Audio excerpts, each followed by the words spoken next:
واجعلني وزيرا من أهلي اللهم افتح لنا حكمتك وانشر علينا رحمتك من خزائن رحمتك يا أرحم الراحمين.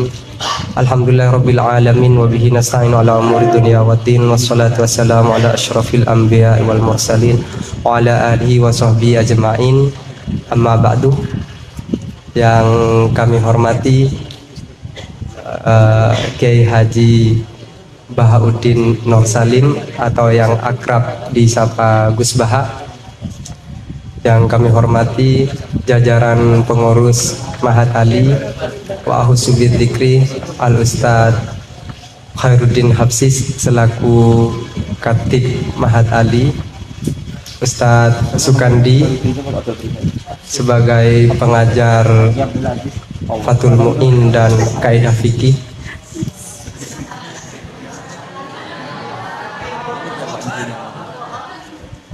baik. Dan yang saya perkenalkan diri saya sendiri, Abdul Wahid.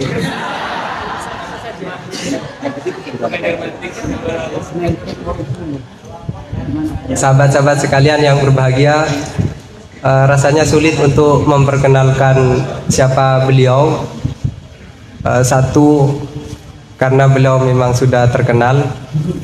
Saya selalu bersyukur kepada Allah Subhanahu wa Ta'ala yang telah menciptakan YouTube, yang memungkinkan orang-orang yang tidak dilirik TV bisa masuk ke sana, sehingga kita bisa mengambil banyak manfaat dan ilmu dari beliau. Ya, beliau sangat terkenal sekali ya kalau di YouTube. Saya lumayan sering mengikuti pengajian dari Kiai. Cuma kalau boleh kritik langsung kritik aja ya Kiai. Jangan terlalu banyak jawanya.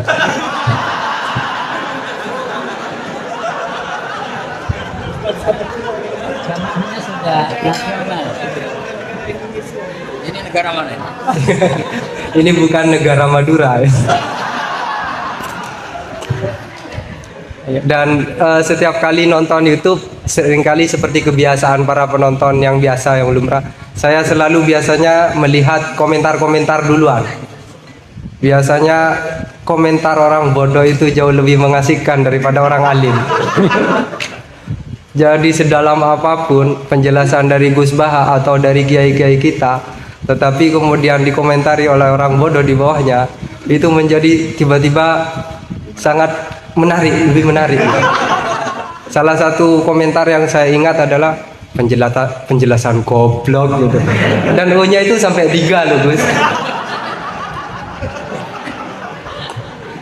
Selepas kasus Gus Wafik, katakanlah kalau itu kasus ya, itu kan langsung dikasih tanda silang. Nah konon berikutnya adalah kiai yang sedang hadir kita ini. Itu sudah siap diincar akan dikasih silang juga ya. Mudah-mudahan hafizahullah. Tapi semoga Allah selalu menjaga beliau, disehatkan terus, amin, sehingga kita bisa banyak terus berdiskusi dengan beliau. Tapi sebelum kita mulai diskusi, saya persilakan dulu kepada khatib kita untuk memberikan semacam kalimatut tarhib. Kepada beliau kami persilahkan. Assalamualaikum warahmatullahi wabarakatuh. Bismillah, alhamdulillahilladzi ahyal islam bi'ilmil ulama fa innal ulama warasatul anbiya. Allahumma salli wa sallim ala sayyidina Muhammadin sayyidil asfiya wa ala alihi wa sahbihi wa amma ba'du. Yang sangat saya hormati, saya banggakan Kiai Haji Bahauddin Nur Salim, Kiai Haji Hasan Sadili, para pengurus Mahat Ali yang kami hormati, sahabat-sahabat sekalian, Mas Santri Mahat Ali, marhalah ula dan saniyah, hafizakumullah jami'an. Sedikit sekelumit yang saya sampaikan atas nama pengurus Mahat Ali. Yang pertama, jazakallah hasanal jaza, sangat berbangga, sangat bersyukur kepada Allah atas kehadiran beliau yang selama ini kita hanya menyimak beliau tadi di YouTube. Mudah-mudahan sanad keilmuannya tetap meskipun lewat YouTube, dan kalau ini nanti boleh ya juz, nanti kita langsung minta sanadnya sama beliau, ngajinya lewat YouTube. Beliau kita kenal sebagai salah satu ulama mufassirin di Indonesia yang diakui oleh banyak para pakar fikih.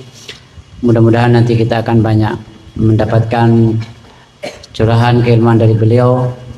Al-Quran hammalun lil wujuh. Al-Quran ini sangat banyak sekali multitafsir dan nanti kita akan mendengarkan.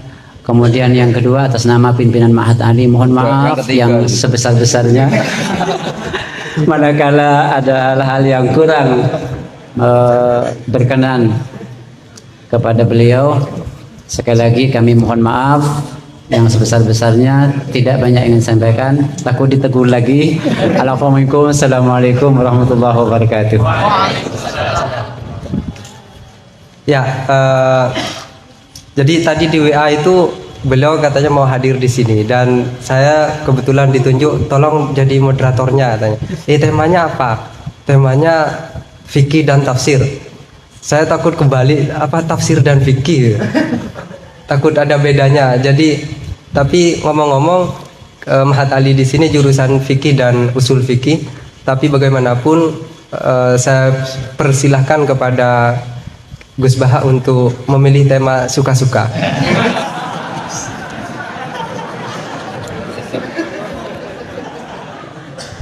Kepada beliau kami haturkan waktu juga suka-suka, tapi tidak boleh lebih dari 1 jam. Assalamualaikum warahmatullahi wabarakatuh. Rabbi zidni ilma warzuqni fahma min ya rabbal alamin. Allahumma shalli wa sallim ala sayyidina Maulana Muhammadin wa ala alihi wa sahbihi asma'in amma ba'du. Ini para pengatur kiai yang semoga dimaafkan Allah. Karena ngatur kiai itu dosa itu. Jadi kalau seneng kiai itu wajib, tapi kalau ngatur kiai itu dosa. Jadi semoga ini dimaafkan sama Allah.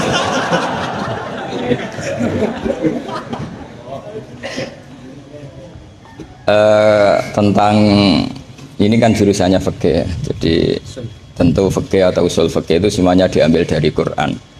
Bisa dikatakan fiqhul Quran atau minta fasiril Quran, tentu umurun fikihiyah, tentu sesuatu yang terkait dengan apa? Fikih. Semua orang mufassir itu pasti menguasai fikih. Saya itu bisa tafsir seperti ini itu ya barokahnya saya itu setengah hafal i'anah. Kalau kamu kan setengah hafal takrib aja enggak.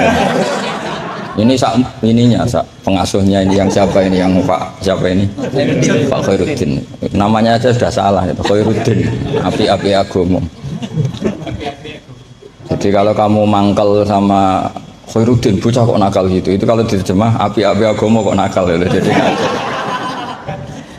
ya sudahlah, memang kekacauan itu khasnya dunia ini, jadi ya biasa aja.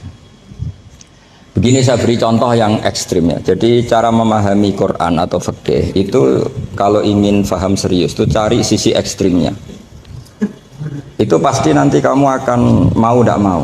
Misalnya bayangkan kenapa harus pintar mengemudi. Bayangkan kalau tidak pintar itu kecelakaan. Fikih juga gitu. Kalau kita tidak tahu fikih itu bayangkan paling ekstrim, yaitu tidak dapat ridhonya Allah Subhanahu wa ta'ala. Nah, kenapa demikian? Karena hadan nabiyyu, ini nabi adalah musyarri' atau yang punya otoritas syariat. Sehingga dengan logika itu kalau kita punya kaifiyatul ibadah, cara beribadah sing tukhalifu manhajar rasul, ya yang beda dengan apa? Manhajnya rasul, itu pasti masalah besar. Karena kita berarti musyarri' baru, maka kritik terhadap qiyas, ya ini tak anggap Ma'had Ali semua. Kritik terhadap qiyas itu apa? Potensi sebagai apa? Musyarri'. Tapi kritik pada faham zahir ini tak anggap Ma'had Ali betulan, karena yang mimpin sudah Khairuddin. Api-api aku kacau ini.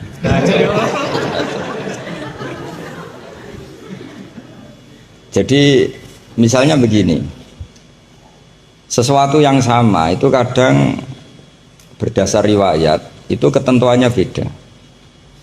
Misalnya kalau kita pakai urutan dosa akbarul kabair, satu itu al-isyrak billah, kedua adalah qatlul mu'min, ketiga adalah az-zina. Tapi kadang-kadang untuk mengisbatkan seseorang musyrik atau mengisbatkan seorang itu sebagai qatil, itu saksinya tidak sebanyak zina.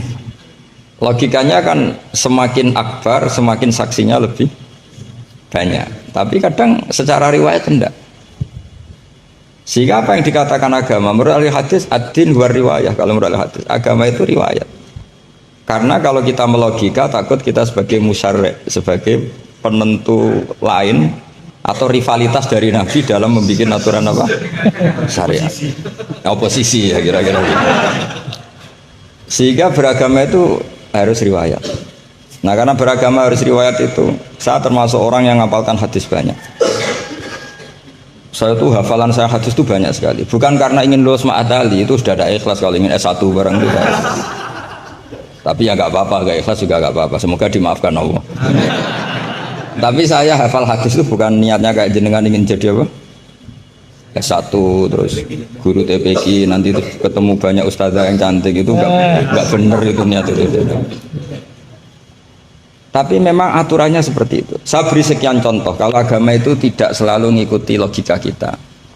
Saya beri contoh sosial saja. Yang mungkin ada ini mic-nya kok terlambat banget. Ada yang lebih bagus. Ini modelan setelannya. Bawa ini ada.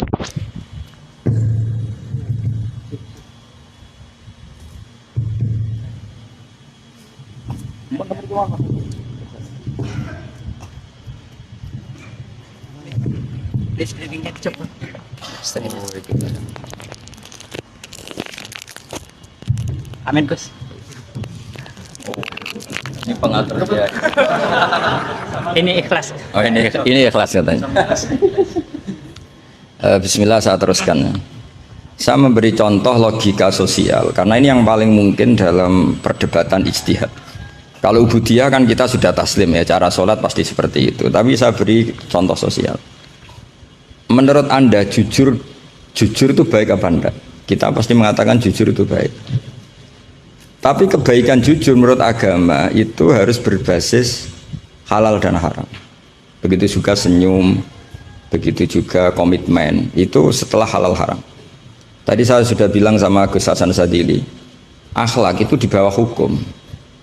Andai kan senyum itu ibadah, itu orang-orang nakal yang rayu lelaki hidung belang, itu semuanya tukang senyum. Kadang ustadzah sering merengut karena kurang bisyarah atau apa tidak tahu. Nah, nanti kalau senyum itu ibadah berarti mereka lebih sering ibadah karena sering senyum. Itu kalau sampean maling tidak konangan lapor ke pimpinan, mesti dianggap wah kamu bagus karena maling tidak konangan. Tapi ya bagus dalam konteks maling. Kamu judi kemudian kalah, kamu bayarkan sama yang menang. Kamu ya dipuji pejudi yang baik karena berkomitmen. Nah kita tidak pernah tahu sebetulnya kata baik itu harus berbasis syariat. Sehingga kita tidak pernah muji senyum itu baik, berkomitmen itu baik kecuali ba'da'an wa faqadzalika kullu syariat Rasulullah sallallahu alaihi wasallam. Sehingga istrinya Nabi itu diajarin syariat itu beda dengan logika. Jadi kalau mbak-mbak ini yang cantik itu sering senyum sama Ustadz ini Pak Khairuddin itu haram. Karena dia pasti GR dianggap cinta. Nah, itu kesunatannya merengut, itu secara agama kesunatannya itu merengut. Apa bahasa Maduranya merengut tuh? Ya. Saya beri contoh, tidak betapa agama itu riwayat. Ya nisa an nabi lastunna ka ahadim minan nisa ini taqaitunna fala takhdu'na bil qawli fayatma alladhi fi qalbihi marad. Wahai para istrinya Nabi, jika kamu ngomong sama lelaki lain, fala takhdu'na bil qawli, jangan terlalu sopan. Takhdu'na itu dari kata khudu. Karena kesopanan seorang perempuan cantik pada lelaki yang enggak benar itu mesti ditafsirkan yang macam-macam. Jadi kalau mbak-mbak cantik bilang, monggo Pak Ustadz Khairuddin mampir ke saya. Wah pikirannya, meskipun Ustadz itu mesti pikirannya kemana-mana. Padahal tujuannya mbak-mbak itu mau tanya bab istikhadah. Tapi ini mesti enggak Khairuddin lagi pasti. Sudah agak-agak Saruddin. Sudah otomatis.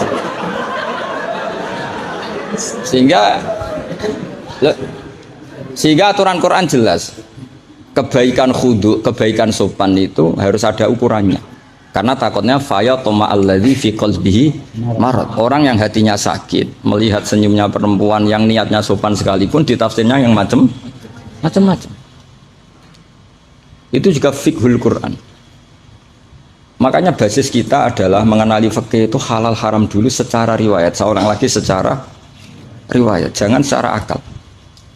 Kalau selalu pakai akal mungkin kita naif. Misalnya begini, ayam yang menurut misalnya pakar kesehatan dianggap terindikasi flu burung, sementara bekecot yang menurut madzhab Syafi'i haram kemudian malah ditetapkan sebagai makanan bergizi. Andai kan kamu jadi mufti yang mengikuti ilmu ahli gizi atau kedokteran misalnya, terus kamu mengatakan apa coba? Terus kamu sok ahli usul fikih karena Mahatali baru masih seneng-senengnya dalil al-hukmu yaduru ma'ilatihi wujudan, makanya masih amatiran mas. Wah ini bekecot ini illatul hukmi sudah naf'u ya, memberi manfaat, yang sementara ayam itu doror karena apa? Mengandung apa? Flu burung. Wah berarti yang bekecot halal, yang ayam haram. Kalau kamu bilang gitu kan taqabbalallahu minna minkum, bisa dicorek dari daftar dai. Kalau saya seperti yang dikatakan MC, saya tidak pernah takut suatu saat tercorek apa tidak pernah takut, karena kita sudah biasa belajar ilmunya wali. Artinya belajar ilmunya wali yang nomor satu cari ridhonya Allah. Saya tidak pernah ingin terkenal, dan kalau saya terkenal kok termasuk dosa yang menterkenalkan karena saya tidak pernah. Jadi fahisabuhum ya alaihim bukan alayya. Kalau Allah mau menghisab ya yang kurang penggawean itu. Ya kalau yang saya ngajikan itu baik, yang dapat pahala yang terkenalkan itu. Karena mereka sudah tidak bisa dapat pahala lewat alimnya, ya sudah nge-share saja. Daripada niru alimnya berat ya sudah nge-share aja itu. Sehingga tadi saya sempat rembukan sama Gus Hasan Sadili. Kenapa Rasulullah itu ngendikan bu istul yutamima makarimul akhlak. Makarimul akhlak itu mutammimah, penyempurna. Tapi setelah basis halal haram. Tanpa itu nggak bisa ada makarimul akhlak. Apa artinya senyum sebagai makarimul akhlak dilakukan fasikoh yang menggoda lelaki? Coba lembaga-lembaga rentenir itu yang cantik-cantik itu tukang senyum enggak? Tapi yang mulang di masjid ngobrai santri jamaah merengut. Berarti hadal ustad merengut. Padahal kata Nabi konsen senyum. Ini lembaga rentenir senyum. Terus bahannya banyak mana? Maka ukurannya adalah halal haram itu dikawal dulu. Baru setelah sesuatu itu halal, baru senyum itu sunnah. Ya, tapi kalau halalnya saja tidak kena, misalnya perempuan penggoda, perempuan nakal, terus senyum, ya tetap tidak ibadah, kan basisnya dari haram. Tidak senyumnya MC ini, kan basisnya sudah ngatur kayak itu haram. Itu haram. Jadi harus istighfar itu, karena basisnya ngatur ya. Coba kiai kok diatur, jangan harus ngisi jam sekian Gus. Ngatur orang tua dia itu nggak boleh. Nggak ada dalam akhlak apa taklim mutalim kiai boleh apa? Diatur, nggak ada. Makanya ini sebagai percontohan. Saya tahu anak-anak di sini ingin ngatur saya habis isya, tapi supaya kamu dosanya tidak kebanyakan. Karena ngatur kiai. Nah, saya minta ngaji sekarang. Ternyata sampean nurut. Semoga ini kafarah. Nggak rileks saja, karena khasnya ngaji santri itu rileks. Mulai dulu lama kalau ngajar itu ya rileks. Saya masih ingat jawabannya Mbah Mun. Aku itu sering dikritik orang. Kata Mbah Mun, saya sering dikritik orang kalau ngaji itu guyon. Kamu tahu kan Syekhina Kiai Mbah Mun kalau ngaji kan sering guyon. Banyak kiai khusyuk yang kritik saya. Kiai kok kalau ngaji guyon? Kata Mbah Mun gini, yang nggak bisa guyon itu karena ilmunya pas-pasan. Jadi melihat kitab itu sudah meruntus, itu sudah grogi. Jadi nggak ada waktu untuk guyon. Jadi roh kitab, apalagi dilihat orang banyak, ilmunya kan pas-pasan. Itu pasti nervous dulu itu. Jadi justru kiai guyon itu bukti alim karena masalahnya selesai. Lo coba kalau kamu udah alim ngaji, mbok ahli guyon kayak apa bisa guyon ndak? Oh meriang, ini ya jibu, ya jubu. Ini sudah pusing. Ini ala kulli mukallafin apa mukallifin sudah pusing lagi. Lama-lama tadi, faman mongko sapane wong saraka nyolong sapa man albedo ta ing anduk. Sampai muridnya bingung. Pak, saya punya anak endok. Karena ejaan Latin itu kalau tulisan pegon itu anduk sama endok itu sama. Dia bacanya albedo itu bukan endok tapi apa? Anduk. Terus kata kiainya karena nggak mau kalah, kan sama, nyuri telur ya haram, nyuri anduk ya haram. karena nggak mau kalah ya. Karena temanya mencuri apa? Mencuri endok sama anduk kan? Sama-sama haram. Yang repot walillahi mulkus samawati wal ardi, Allah punya langit wal ardi lan bom. Karena dia bumi, dia bacanya bom. Ketika diprotes ya sama, langit dan bom kan ya sama milik Allah. Wah ya repot. Ada orang seperti itu. Jadi untuk mengkaji fiqhul Quran itu pastikan status halal haramnya dulu. Tanpa itu basis makarimul akhlak tidak bisa. Seperti tadi, kesunatan senyum bagi seorang perempuan itu harus berbasis halal pada orang yang halal. Kalau ndak ya tadi fala takhdu'ana bil qauli fayatma alladzi fi qalbihi mar. Kalau istrinya Nabi saja punya aturan nggak boleh senyum-senyum baik-baik sama lelaki yang nggak jelas-jelas begitu. Apalagi yang ndak istrinya.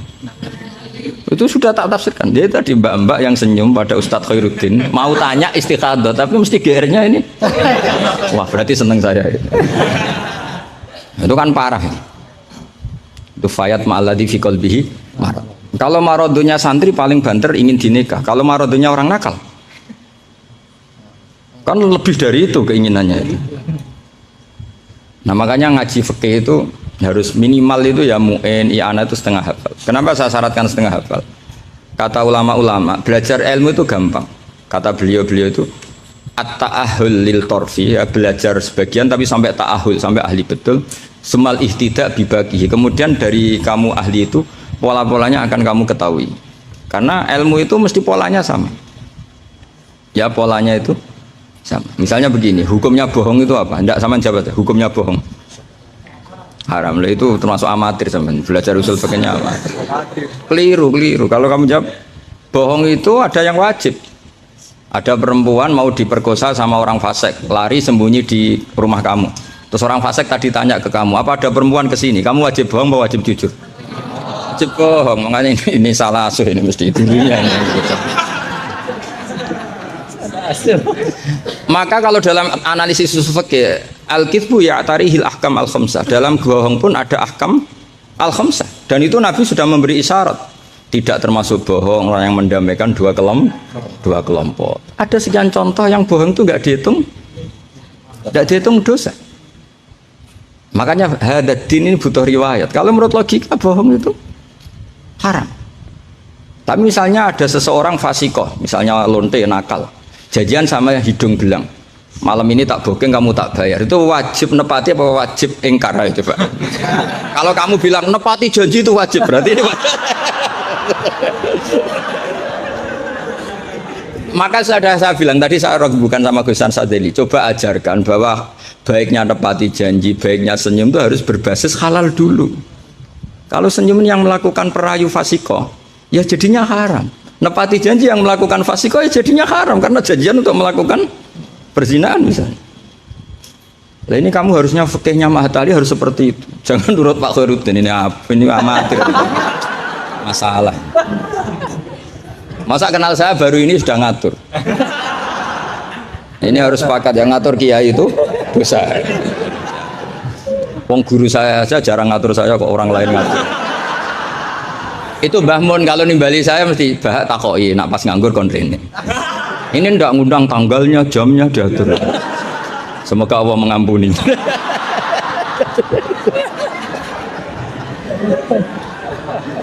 Ndak, supaya Anda sadar bahwa di balik aturan-aturan prosedur juga aturan etika bainal ulama. Oke, aturan prosedur saya harus ngisi jam sekian. Itu aturan prosedur. Tapi aturan prosedur ini tidak mengalahkan hukum taklim mutaklim. Makanya semoga ngerubah jadwal ini bagian dari kafaroh ya. Amin. Saya teruskan ya. Jadi fikih itu harus Anda itu harus setengah hafal. Ya minimal takrib muin. Nah, barokahnya setengah hafal ini kamu punya basis. Basis, kalau basisnya kuat nanti bisa ihtidak ila bagihi. Misalnya begini, kalau kamu maknani qasrus sholat itu apa? Coba, tidak jawab saja, meskipun amatir jawab saja. Qasrus sholat, apa gurunya yang tak tanya? Nanti kalau nggak tahu malu kan? Ya kalau murid nggak bener kan pantas. Meskipun nanti nggak bener saya nyalakan gurunya juga. Coba jawab, qasrus sholat itu apa coba? Loh iya, maksudnya gimana? Dari 4 menjadi 2. Kalau dari 3 enggak kan? Dari 2 enggak bisa. Itu pengetahuan standar ya. Pengetahuan standar. Amatir macam. Tapi cukup lah. Cukup untuk ngelamar anak Pak Kaji itu sudah.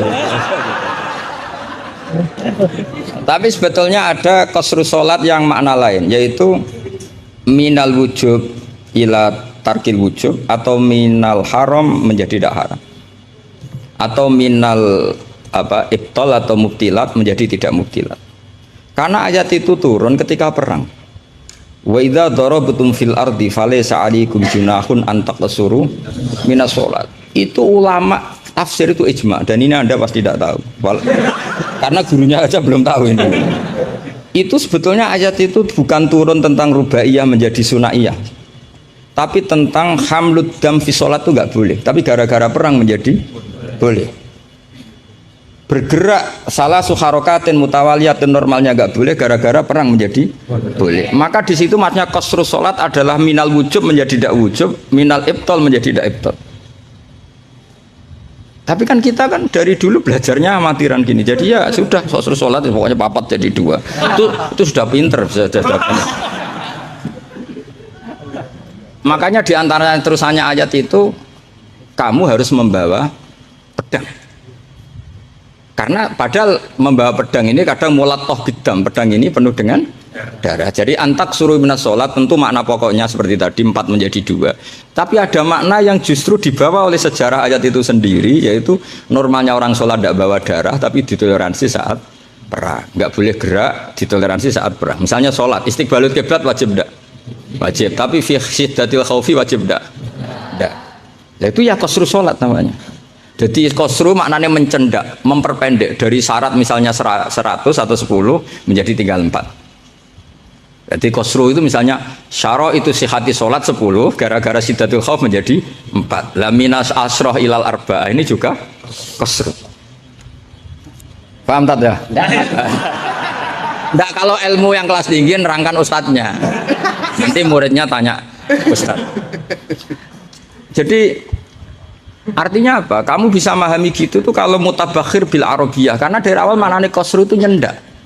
Nyendak itu bisa tadi dari syarat 10 menjadi 4. Itu juga qasru. Coba dalam sholat syiddatil khaufi yang dikurting berapa? Coba yang didiskon. Bisa gerak lebih dari 3 kali. Boleh hamlun najasah, yaitu hamlut dam. Boleh tidak istiqbalul kiblat. Bahkan mungkin boleh ngomong dengan kadar yang penting untuk keselamatan orang Islam. Misalnya ada orang Abu Jahal mau bunuh Ustadz Khairuddin, kan bahaya bagi agama ini. Kalau Khairuddinnya meninggal, terus kamu bilang, ya Ustadz, memperingatkan dia supaya tidak dibunuh. Nah, kalam seperti ini juga tidak membatalkan sholat, karena tidak dianggap ajnabi. Meskipun ini sangat mufhim, bukan sekedar karena beberapa kalimat. Nah seperti ini itu namanya juga qasrus sholat. Tapi kita kadang-kadang terjebak. Qasrus sholat itu maknanya ya dari rubaiyah menjadi sunnahiyah. Tapi kalau kamu nanti ngaji tafsir, ya maksudnya yang sekelas ini ya jangan hanya tafsir Jalalain, itu nggak ada. Nanti kamu protes, Gus Pak sudah tak cari di Jalalain nggak ada. Ya mesti nggak ada. Ya minimal ya tafsir yang 10 jilid. Yang belinya saja sudah susah apalagi bacanya.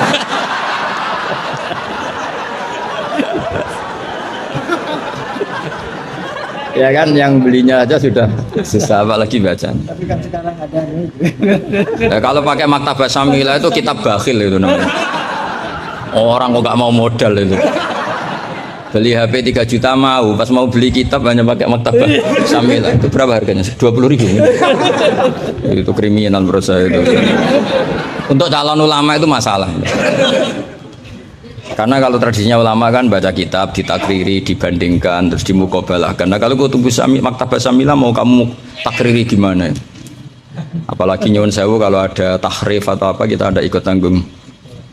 Saya itu punya kitab Ihya itu kalau nggak 5-6 dari beberapa percetakan yang beda karena takut kadang tahrif. Apa? Tahrif itu potensinya begini. Makanya saya sarankan kalau Anda ingin mengkaji tafsir itu minimal i'anah itu setengah hafal. Karena dari hafal, kenapa saya milih i'anah? Karena qoribu ahdin bina, dekat sekali dengan kita. Misalnya sanad saya, Mbah Mun, Mbah Karim, Mbah Hashim pernah ngaji Syekh Mahfud Termas ngaji Sayyid Abi Bakar Sato Sohibul I'anah. Kalau saya sanad dari keluarga saya, malah mbah saya kandung itu pernah ketemu sama Sayyid Abi Bakar Sato, pernah ngaji. Kalau sanad guru memang saya harus muter sampai 5. Di Sidogiri juga sama, mbahnya istri saya namanya Mbah Murtado sama mbahnya Mas Kamil itu pernah ngaji Sayyid Abi Bakar Sato. Sama saya tak cerita. Misalnya begini, ada kitab tuh membuang la, dengarin ya, membuang la. Itu kalau Anda yang hanya belajar di Mahatali seperti ini, mungkin buang la itu aneh, karena la itu kata inti, tidak itu kan kata inti.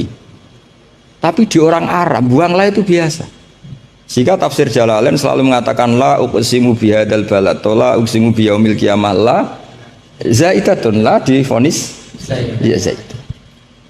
Wong la itu maknanya tidak kok dikatakan zaidah. Karena memang dalam muhawaratul Arab atau muhadasatul Arab mereka bilang la wawa. Orang Arab itu kalau bilang wawa itu gak marem kalau tidak dimuqaddimai la wawa, sehingga la difonis zaidah.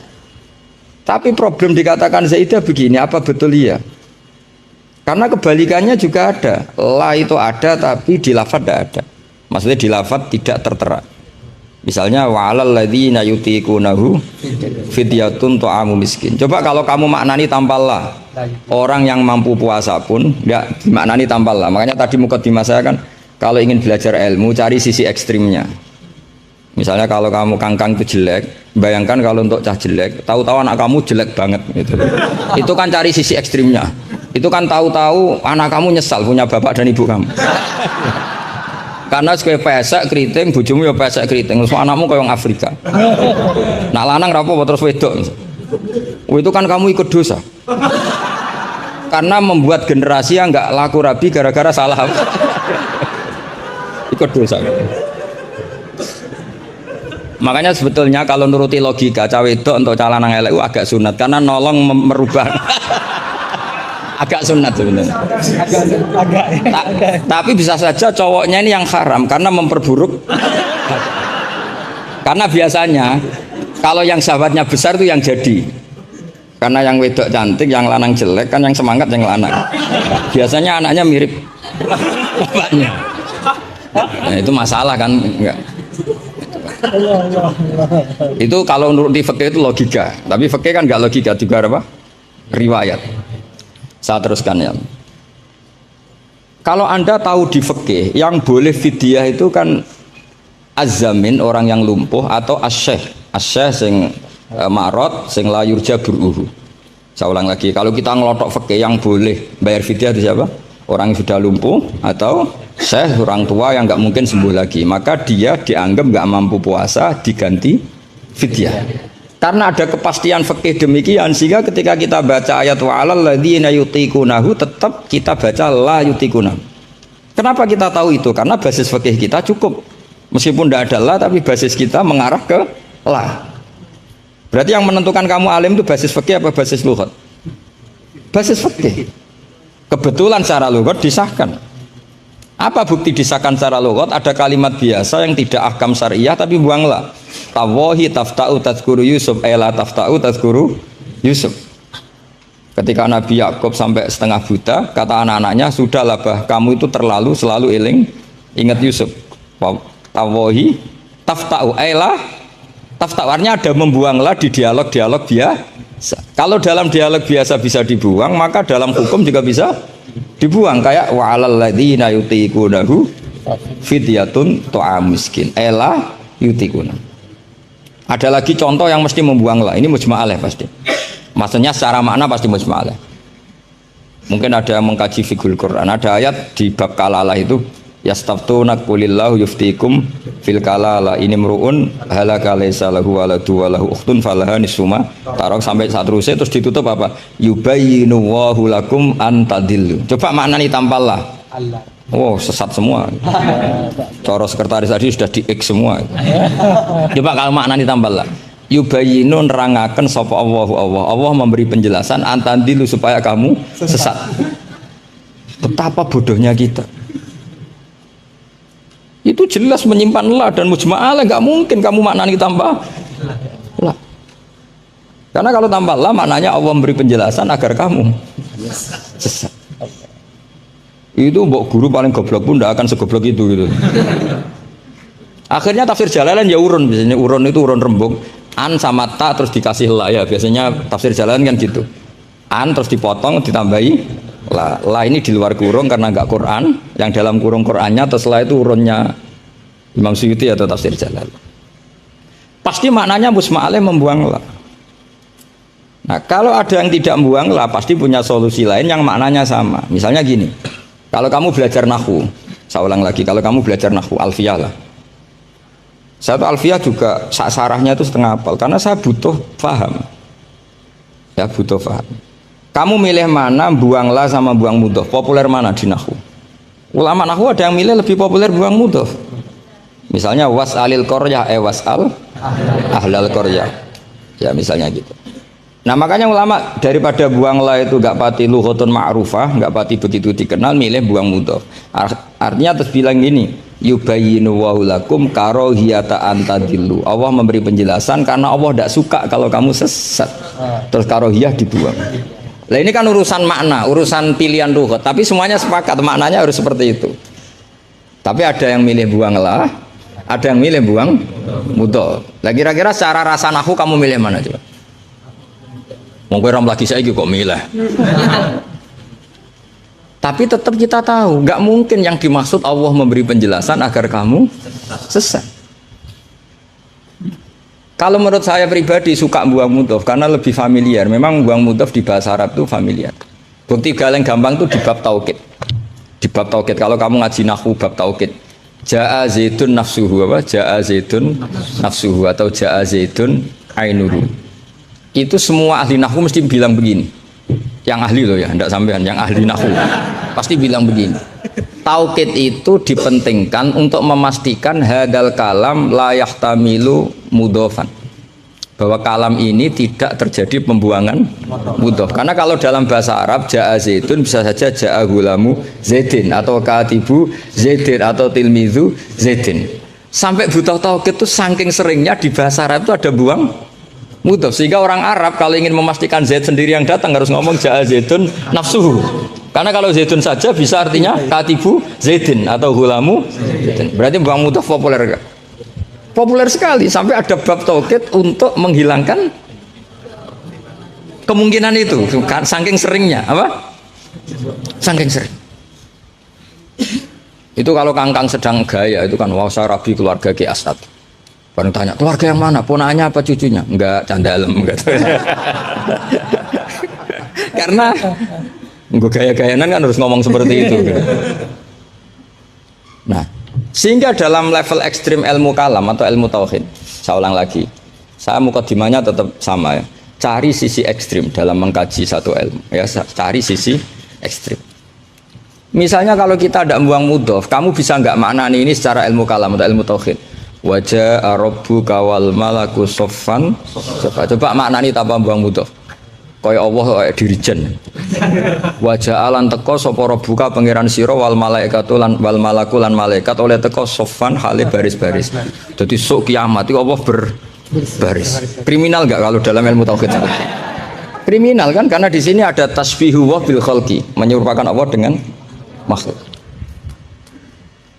Atau ayat yang lebih ekstrim lagi. Hal yang zuruna illa satruse illa ayatiyahumu wa fi dzulalim minal ghamam. Allah datang di segumpalan awan. Coba kalau maknani tanpa buang mudah. Berarti kan ada takayuf membayangkan Allah itu kayak makhluk. Jadi bayangkan kiamat Allah baris di depan sebagai pimpinan baris, terus malaikat di wong ayat, terus dalile qala ta'ala wa ja'a rabbuka wal malaku. Iku salah maknane tak goblok wonge kan gitu mesti orang itu. Sehingga mau tidak mau kita takwil. Rabbuka di sini rasulu rabbik. Sama lihat di tafsir ahli sunnah wal jamaah. Rabbuka rasulu rabbik atau amru rabbik. Saat itu datang perintah Tuhanmu yang mengharuskan para malaikat berbaris. Bukan Rabbuka dengan arti zat. Karena Allah sebagai zat la yakhullu fi makanin. Allah wajib mukhalafatul hawadits. Nah, kalau Mahat Ali mau mengkaji fikih itu juga harus mengkaji lugat. Saya itu mengkaji kitab usul fikih banyak, Lubul Usul, Jamul Jawami. Itu di separuh akhir pasti tentang lau itu kayak apa, inna kayak apa, ka'anna, ya Mbak. Nah orang kebangetan berarti khatam aja. Karena nggak bisa kita mengkaji usul fikih tanpa tahu aturan-aturan lughat, karena ilmu itu didapatkan dari Quran dan Quran adalah wa innahu latanzilu rabbil alamin nazala bihir ruhul amin ala qalbika litakuna minal munzirin bilisanin arabi mubin. Jadi hadal Quran alisanul arabi. Kamu nggak tahu lughat nggak bisa. Makanya pernah ada khotib amatir, ya tentu khotib ini amatir. Kalau ketemu saya pasti tak PHK ya. Atau tak penjara lah. Bukan sekedar tak PHK tapi tak penjara. Itu ada khotib amatir mendalil ketika khutbah. Yaitu dia mungkin saking gobloknya atau khotib pesenan karena nggak tahu lah pokoknya. Atau ya baru habis dimari istri jadi goblok. Karena penyumbang kegoblokan para kiai itu istrinya kan. Itu sudah jelas. Itu kata Pak Said itu. Mau kiai pinter kaya apa, profesor pinter kaya apa. Ini kalau kata Pak Hasyim Muzadi itu masyhur ya. Ini ada ponakannya ya. Banyak profesor yang menjadi goblok karena apa? Istrinya. Jadi sudah belajar teori macam-macam, pas mau ke kampus dibentak istrinya. Itu sudah di kampus blank. Bilang gitu. Kiai juga gitu, ilmu sudah disiapkan mau dibentak sudah tuntas. Itu saya punya cerita dari bapak. Dulu para kiai itu pernah ngaji di dalam di rumah. Bareng kiai itu biasanya kalau pas latihan kiai itu rezekinya kan belum lancar. Karena ya biasalah diuji sama Allah. Dia agak-agak miskin atau ya miskin betul memang. Itu istrinya kan marah-marah. Karena ngajinya di rumah itu sampai istrinya santrinya itu dengar.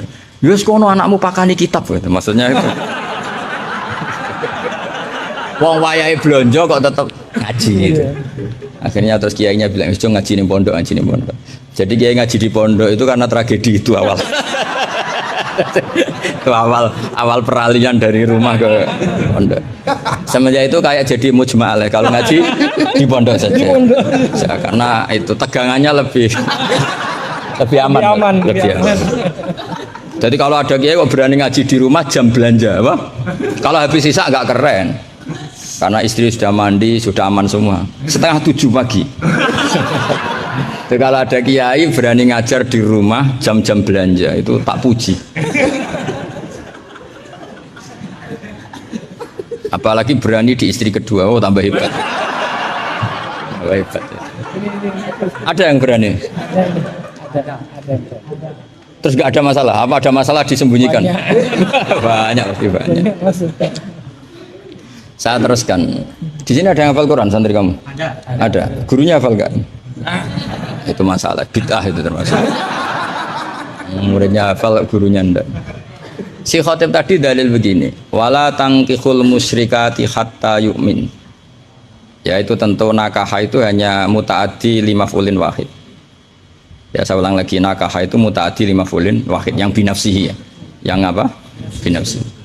Kamu harus belajar nahwu. Saya bisa tafsir seperti ini ya barokahnya saya pernah nakriri alfiyah, saya pernah. Sampai sekarang saya itu masih belajar ilal. Kamu jangan kira saya sampai sekarang masih belajar ilal. Karena saya tahu ilmu ini sudah mau mati. Karena yang Mahat Ali aja tidak mesti bisa, apalagi yang enggak. Padahal maknanya Mahat Ali itu apa? Kelas tinggi. Buat tinggi bingungnya, buat ilmunya ada tahu. Al-ali fitakhayur au fil apa ada. Alinya kan kalau dalam ilmu balaghah kalau makmul dibuang itu umum, jadi nggak jelas al alifi apa kan nggak jelas karena makmulnya dibuang. Jadi ini bukan saya gojlok, memang secara ilmu balaghah gitu. Kalau makmul dibuang itu umum. Jadi harusnya sampean tanya, Pak ini ahli apanya Pak? Tahayyul. Ahli ilmunya apa ahli? Karena tadi kadang santri itu nggak berani boyong. Saya pernah punya cerita unik dari Mbah Mun. Kiai itu latihan ya, jadi kiai itu latihan. Kata Mbah Mun gini, saya itu pernah husnudzon sama santri yang kalau perainan itu tidak pulang. Itu Mbah Mun anyaran kiai itu dipuji, wong perainan kok tidak pulang, berarti capek, sergep itu. Tapi Mbah Mun itu betapa kecewanya ketika santri itu dipanggil, "Jong, perainan kok tidak pulang kenapa?"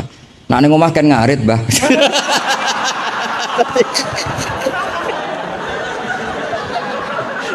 Jadi artinya Mbah Mun tuh kecewa karena husnudzonnya itu nggak tembus gitu. Nah bisa saja sampai meneruskan Mahat Ali itu bukan karena nyari ilmu, neng omah wopo gitu. Jadi husnudzon itu ya kalau keterusan itu ya jadi goblok gitu. Saya tidak tahu, coba niat kamu Mahat Ali itu nyari ilmu apa daripada di rumah nggak jelas. Tidak usah dijawab itu sudah kita. Sudah dijawab. Ya wala tangkihul musyrikati hatta yu'min. Terus wala amatum mu'minatun khairum min musyrikati walau ajabatkum. Karena depannya wala tangkihu, berarti maknanya kan gini. Wala tangkihu lan ojo nekayo sira kabeh ayyuhal mukminun, karena khitabun lil jamil mudzakkar ya, khitabun lil jamil mudzakkar. Al musyrikati yang pira-pira wedok musyrikah, perempuan musyrikah. Nah karena depannya bifat khita, saya ulang lagi, karena depannya bifat khita. Ayat yang kedua atau alinea kedua ya, alinea kedua atau qadhiyah kedua itu tetap dibaca wala tangkihul musyrikina hatta yu'minu. Tetap dibaca wala tangkihul. Itu sehingga orang Arabia nggak hafal Quran tapi dia malakah bil Arabia. Saya ulang lagi, dia ada ahli Quran tapi malakah bil Arabia karena dia dzauqus salim, al-urbul khulsu, dia orang Arab asli yang belum tercampuri oleh mu'arrab, oleh Arab-Arab palsu. Tidak Arab muwalladin kalau dalam bahasa balaghah. Terus bilang gini, ya khotib, katanya Pak Khotib, apa betul itu Quran? Kalau itu betul Quran, saya kecewa dengan Quran. Kata. Karena maknanya menjadi gini, wala tangkihulan ojo nekai siro kabeh para mukmin lelaki, karena khitabun jamil mudzakkar. Al musyrikina ing lanangan musyrik. Yang mau nikah sama lelaki musyrik itu ya siapa? Gitu. Mbok ndak usah dilarang ya ndak akan kita lakukan gitu. Mas, artinya gini kan menjadi tidak mutu kan, misalnya saya ngandani jenengan congkang ini kan, kalau di sini bahasa Madura Kang ya Kang sama Kang kowe aja nikah mbek Pak Khairuddin. Loh, enggak usah dilarang juga enggak akan kamu lakukan. Bisa muta-muta kamu kalau nikah sama lelaki kan gitu. Tapi kalau dibaca bifat khita maknanya seperti itu. Kalau bifat khita maknanya seperti itu. Maka semua ulama qurra ijma, saya ulang lagi ijma bacanya bidomit ta apa? Sehingga maknanya gini, wala tungkihu lan ojo nekahno sira kabeh para wali, terus maf'ul awalnya dibuang banatikum ing pira-pira anak wedok sira kabeh, atau mauliyatakum ing wong wedok sing mbok waleni sira kabeh. Jadi hadhil ayat khitabun lil auliya wala tungkihu ayyuhal auliya wala tungkihu lan ojo nekahno sira kabeh para wali banatikum ing pira-pira anak wedon sira kabeh mbok nekahno al musyrikin ing lanangan musyrik. Itu baru benar. Kebetulan di Jumatan itu ada orang alim. Ya orang alim itu bisa saya, bisa Pak Khairuddin. Tapi andekan di polling pasti orang milih saya. Maksudnya sementara ini, tapi nanti nggak tahu saya. Kalau dia sregep terus nyalip saya nggak tahu. Tapi itu agak mokhal itu. Agak mokhal. Ya setidaknya mokhal adatan, bukan mokhal yang. Ya, mokhal ya. Mokhal kan, mokhal adatan ya, bukan mokhal yang kotan tapi mokhal apa? Aklan. Adatan. Ya, bukan mokhal aklan ya. Terus ada kiai bilang gini, ndak itu yang salah, ndak Qurannya, khotibnya. Itu semua Quran bacanya bidomit. Maka kalau sampai mengkaji Quran itu harus seperti ini, cari sisi ekstrimnya. Betapa fatalnya kalau kita salah harokat. Tapi dengan membayangkan gitu kan, apa salah harokat kan buruk betul gitu, karena maknanya jadi parah ya, bisa berubah. Sehingga kita lah, tapi karena orang kadang wala tangkihu itu bifat khita terus belakangnya ikut dibaca wala tangkihu. Coba kalau kena adzauqus salim minal urbil khulsi, orang Arab yang masih murni itu eskal betul, karena maknanya menjadi dan jangan kalian menikah sama lelaki musyrik. Nggak usah dilarang ya. Ya gak akan terjadi. Nah terus kembali lagi ke fikih. Jadi pastikan fikih dulu. Nah kalau fikih sudah dipastikan, kamu baru tahu tentang lughatul Arabi atau istimalul Arabi atau al-lughatul Arabiyah. Tapi saya bahasakan lisanul Arabi. Saya beri contoh terakhir. Nah, ini kan kebetulan tidak dibatasi. Saya dibatasi saja mau mengakhiri ini. Saya biasanya kalau ngisi ya 35 menit. Ini tinggal 5 menit. Ini terserah ustadznya, ada sesi tanya apa enggak. Kalau ada sesi tanya, resikonya yang goblok kita goblokin. Itu resikonya. Kedua, gurunya ra tanggung jawab. Nganti takok ngenteni ngundang kiai. Karena gurunya nakalan, belum dicucuk, belum dihormati, tapi kalau ada muskil nyewa kiai. Itu min sui adabi itu. Pasti guru yang enggak baik. Dicucup mau, dihormati mau, ketika ditanya doa Gus Pak aja gitu. Itu ndak akhlak yang baik. Itu ndak akhlak yang baik. Lo tanyakan siapa saja itu akhlak yang nggak baik, itu pasti seperti itu, ndak akhlak yang baik. Tapi kalau akhlak ndak baik itu kita ikhlaskan terjadi ya monggo. Tapi saya maafkan begini misalnya, pastikan bahwa hukum fikih ini kan apa? Jurusan kamu kan fikih wa usulih dan katanya tadi fikih tafsir. Saya pastikan tafsir itu gampang. Pastikan kamu tuh alim fikih. Ya tadi minimal tuh setengah hafal ya. Nggak harus hafal betul, nggak mungkin. Nah, potongan sama itu nggak mungkin. Setengah saja. Ini bukan suudan, bukan suul yakin. Bukan suul yakin. Kalau suudan masih baik ini apa? Suul yakin. Loh sama nggak usah tersinggung, biasa aja. Wong saya hanya ngomong, hati saya tetap husnudzon. Bedanya ulama sama enggak gitu. Ulama itu rileks tapi hatinya salimal qalbi, salimas sarirah. Kalau orang munafik lisannya bagus tapi hatinya jelek. Jadi kalau saya lisannya bagus, terlalu bagus malah bahaya. Karena khasnya orang munafik tuh lisannya bagus. Wah, saya ngawur itu masih ada ilmunya.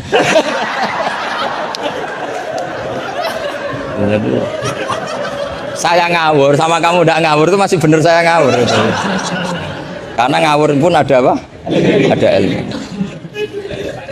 Itu dulu Rasulullah itu kalau sedang sumpek itu yang sekelilingnya nyari sahabat yang setengah ngawur-ngawur itu.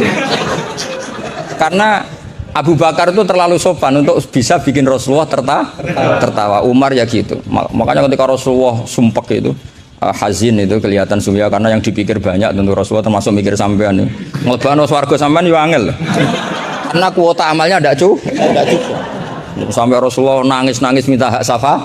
Kalau Nabi mikir diri sendiri sudah selesai mulai dulu langsung masuk surga di depan. Yang agak ribet kan karena mikir nyafaati sampean itu. Kalau nyafaati saya agak ribet karena orang hafal Quran sudah dapat porsi sudah. Jadi sudah nggak pati ribet.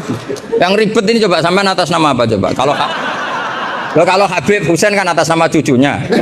Kalau Ustadz Khairuddin atas nama ustadznya. Kalau Mbak atas nama kaum lemah. Kalau sampean coba. Coba atas nama apa tuh? Ustadz Afin ya sudah diikutkan partai lemah aja ya.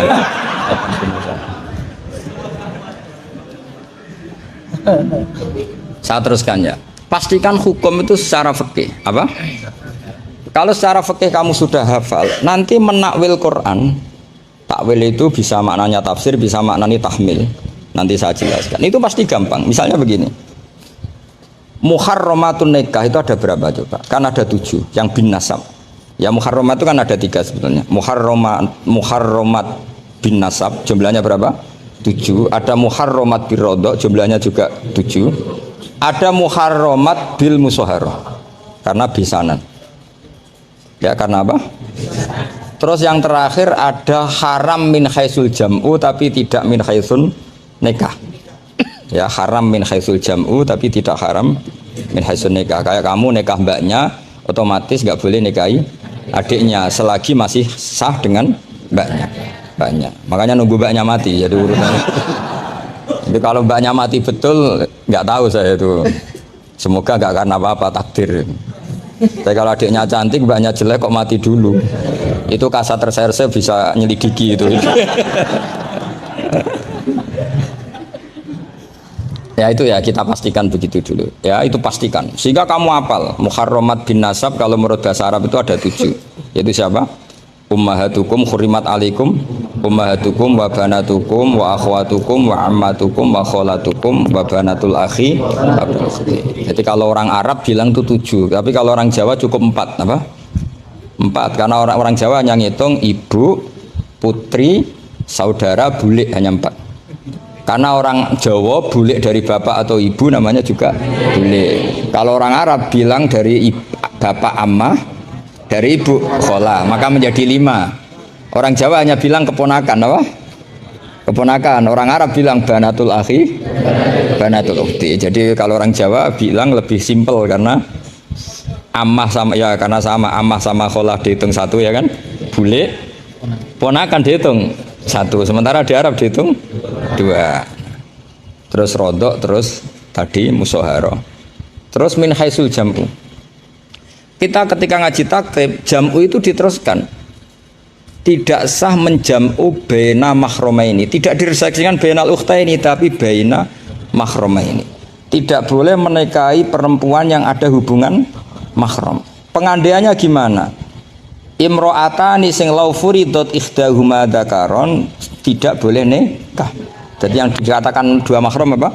2 perempuan yang andekan salah satunya lelaki tetap haram nikah. Berarti misalnya apa? Mbak sama adik, andekan salah satu lelaki kan nggak boleh nikah. Keponakan sama bule, andekan sang satu lelaki kan nggak boleh nikah. Perempuan dengan mbahnya, andekan salah satu lelaki kan nggak boleh nikah. Nah, tapi Quran hanya ngendikan wa antasma'u bainal ukhtaini illa ma qad salaf. Tidak boleh mengumpulkan 2 saudara. Andai kan Anda terjebak tekstualistik, maka Anda hanya mengharamkan jam'u bainal ukhtain. Dan itu bahaya betul secara fikih, kriminal besar. Karena kamu berarti menghalalkan orang menikahi perempuan berbarengan dengan bulenya. Kadang kan bulenya juga masih cantik. Ya, atau misalnya yang kamu nikahi umur 17, 18, bulenya umur 30, terus cantik bulenya. Terus bulenya sekalian gitu. Atau nikahi bulenya, terus ponakannya cantik. Kalau sama banyak kayak enggak ya. Kan 17 versus 70. Jadi enggak usah dilarang, kayaknya keterlaluan lah. Bayangkan apa? Al-jam'u bainal mar'ah wa jaddatiha. Itu nunggu kelainan maksudnya itu. Nah, pertanyaannya begini. Kalau Anda tidak mahir bil fikhi, saya ulang lagi, Anda tidak mahir bil fikhi, maka ayat wa antasma'u bainal ukhtain termasuk ayat muskilah. Atau Anda tidak mahir bil fikih, bahkan Anda ifta secara menyesatkan. Yang haram itu jam'u bainal ukhtain karena itu yang mansus di Quran. Kalau bainal mar'ah wa ammatiyah enggak ada di Quran, wa kholatiyah enggak ada. Itu sesat dan itu wajib diboyong kalau pondok sini. Wajib diboyong dan harus enggak dapat tiket ke surga itu. Kecuali tobat ya tentu, kecuali. Maka ajaran kita enggak boleh orang terjebak tekstualistik, harus ada ilmu usul fikih. Nah, barokahnya kamu hafal fikih tadi. Maka ayat wa antasma'u bainal ukhtain kamu fikih ini min itlaqil ba'di wa iradatil kul. Jadi ketika Allah mengatakan ukhtain adalah melafatkan ba'dun min afrodil muharramat tapi wa iradatil kul. Jadi ukhtain bukan dengan makna 2 bersaudara tapi fardun min afrodil jam'i bainal muharramat. Dong ya. Ya sudah. Jadi coba artinya kamu bisa maknani itu karena kemahiran dalam fikih sehingga tidak terjebak bainal ukhtain. Makanya zaman Nabi Sugeng itu sudah menambahkan wala bainal mar'ati wa ammatiha wala bainal mar'ati wa kholatiha. Tapi Nabi memang enggak menambahkan wa jaddatiha. Karena Nabi tadi itu tahulah kalau itu hanya orang enggak waras yang bayangkan. Kan enggak usah dilarang juga pasti orang enggak akan melakukan itu. Kan misalnya yang kamu nikah kan rata-rata umur 20, mbahnya umur berapa coba? Ya sudah 70 kan, nggak usah dilarang juga agak kebayang kan? Ya nunggu gak waras dulu kalau sampai kepikiran nikah ibahnya juga itu.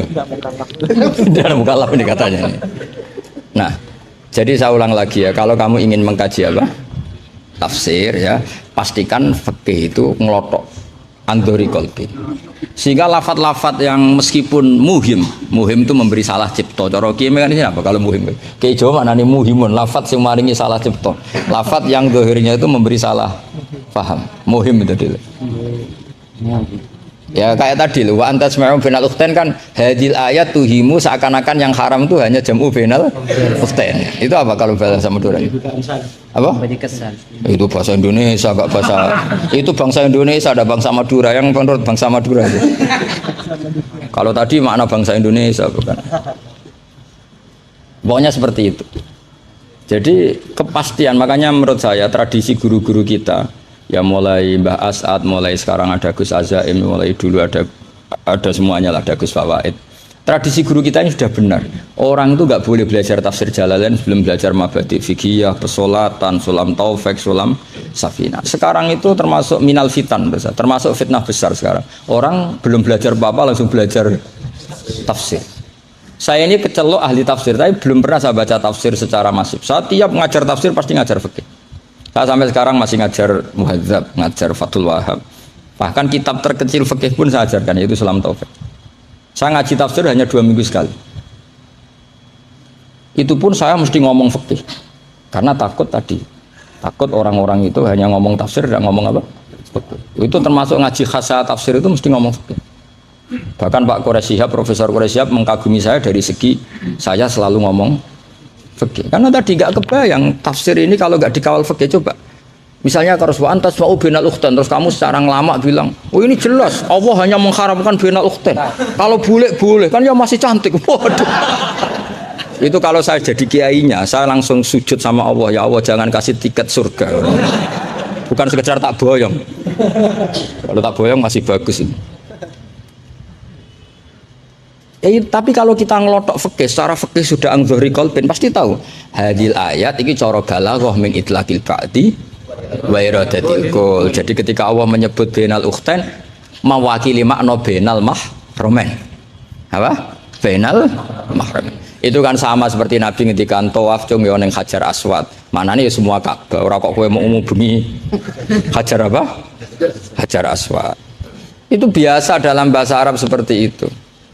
Sama seperti Nabi, orang baik adalah yang memegangi anak yatim, ngelus-ngelus kepala anak yatim. Kayak ngelus-ngelus tok bisa wong akeh. Maksudnya ngelus-ngelus itu bukti tarohum apa? Sayang lah, sayang itu dibuktikan dengan memberi kebutuhannya. Jadi ngelus-ngelus itu ya sambil ngasih 50.000 atau ngelus-ngelus tok ya repot. Iki kiai aneh cah yatim dikumpul lomo. Dilus-lus tok karena hadisnya mau masruh sil yatim. Ya ada seperti itu. Masru ibaratun anit tarohum. Wa tarohum ya min ayakuna infakon aw ghaira infak. Ya harus seperti itu mau tidak mau. Karena makanya terus di pondok-pondok diajarkan balaghah. Kalau nggak diajarkan balaghah repot. Coba kalau kamu nggak ngaji balaghah, ayat ini maknanya nara kamu masuk neraka, tak jamin masuk neraka. Nanti tak pesankan Imam siapa? Malaikat Malik ya, bagian ngurusin neraka. Tak suruh mendaftar di depan gitu kan. Coba kamu maknani tanpa balaghah. Yukhadi'una Allaha wa huwa khadi'uhum. Coba. Yukhadi'una bodoni sapa wong akeh Allah ing apa. Wa huwa lan utai Allah yukhadi'u bodoni mereka ya. Coba. Wah, berarti mereka menipu Allah apa balas? Kan kacau kan? Seperti itu ulama balaghah sepakat ini mimbabil musyakalah apa? Mimbabil musyakalah karena mereka menipu Allah, maka musyakalahnya dikatakan wahwa khadihum tapi dengan makna yang berbeda. Jadi maknanya wahwa Allah khadihum yang membalas tipuan mereka.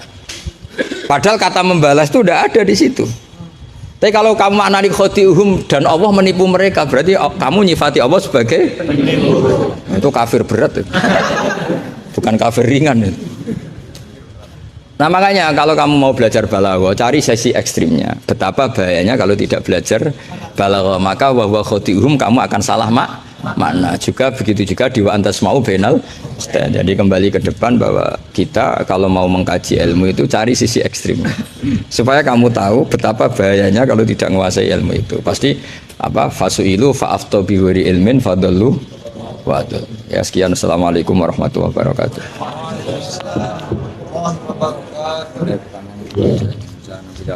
Pertanyaannya dua saja. Ya, semoga saya dimaafkan oleh Gus Baha dan diampuni oleh Allah.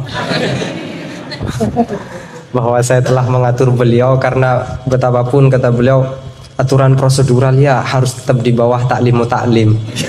Tapi karena saya bukan moderator amatir ya.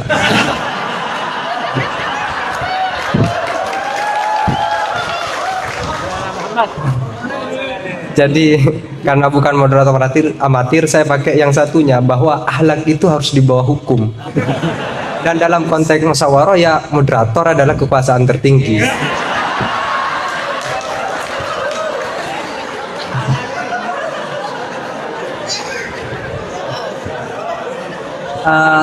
Tapi sekedar nambah cerita itu Gus, di Madura ada seorang yang tak hadiahkan jenengan untuk tadi.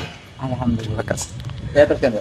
ada orang Madura sudah haji, sebelum nyampe di rumahnya dia pesan ke tetangganya yang kebetulan waktu itu sudah mondok, tolong aku dibuatin semacam banner yang ada ayat atau hadisnya, tetapi jangan yang sudah ekstrim lah, aku suka yang ekstrim. Jangan misalnya al-hajjul mabrur laisa jazauhu ilal jannah, itu aku tahu sudah. Terus jangan juga walillahi ala nasi hijjul baiti, itu jangan, sudah sering. Aku carikan ayat atau hadis yang tidak populer. Akhirnya santrinya itu mikir, buka Al-Quran dengan pemahaman yang ekstrim, akhirnya langsung dia temukan ayat dan itu dipajang besar-besar di pintu gerbang. Ayatnya adalah aman hajjal baita awi tamaro fala junaha, maka tidak ada dosa. Nah ini termasuk salah satu memahami ayat Al-Quran yang ekstrim. Gobloknya yang ekstrim.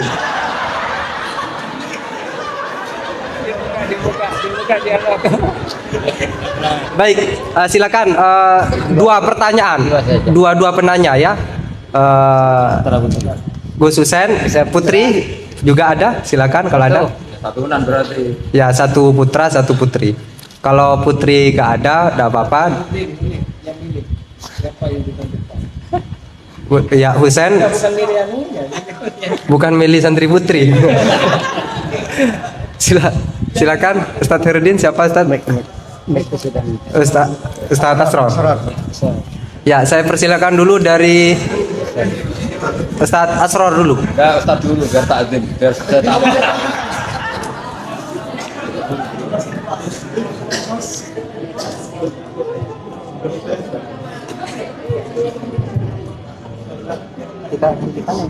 Assalamualaikum warahmatullahi wabarakatuh.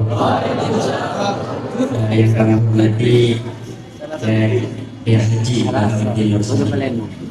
Sudah paling. Saya termasuk muhibin beliau. Saya sering mengikuti kajian-kajian jenengan di YouTube. Saya pernah dengar begini. Jadi ketika beliau mengutip di Syajaratul Ma'arif, waktu beliau ngisi di Dirboyo kalau begitu, kemudian saya langsung cari PDF-nya Syajaratul Ma'arif karena memang selain sulit bacanya, sulit bacanya. Tapi insya itu mesti mudah dipahami memang Syajaratul Ma'arif. Saya banyak berterima kasih karena waktu di Mahali saya belum tahu kitab Syajaratul Ma'arif karya Izzuddin bin Abdus Salam itu yang dibaca di sini memang Ghayatul Usul, sehingga ketika pindah ke Syajaratul Ma'arif tidak terlalu sulit seperti memahami Lubul Usul memang. Beliau salah satunya adalah ayat yang dibaca Ustaz Wahid tadi itu, faman hajjal baita aw itamara fala junaha alaihi, itu kemudian disimpulkan bahwa jangan sampai Enggak, bahasa Arab saja biar kelihatan alim. oh. Jadi tanggul hak dilihat bati itu nggak boleh. Enggak, pasti enggak begitu redaksinya. Saya memakai bahasanya Gus Bara. Enggak, saya ada bahasa. Ini bahasa saya di ayat itu, di ayat itu, di ayat kalau mau di depan Gus Bara itu semua ilmuwan jadi luntur.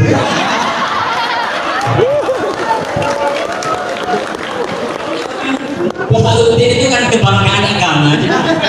Meskipun beliau mengatakan dengan sombong-sombong itu karena sudah jadi dari awal menjadi kebanggaan agama, jadi biasa. Ustaz Bahauddin ini di kalangan kita ustaz yang paling top. Tapi ketika Gus Bah yang lebih alim saya itu biasa saja. Gus Bah ini sudah namanya saja Bahauddin.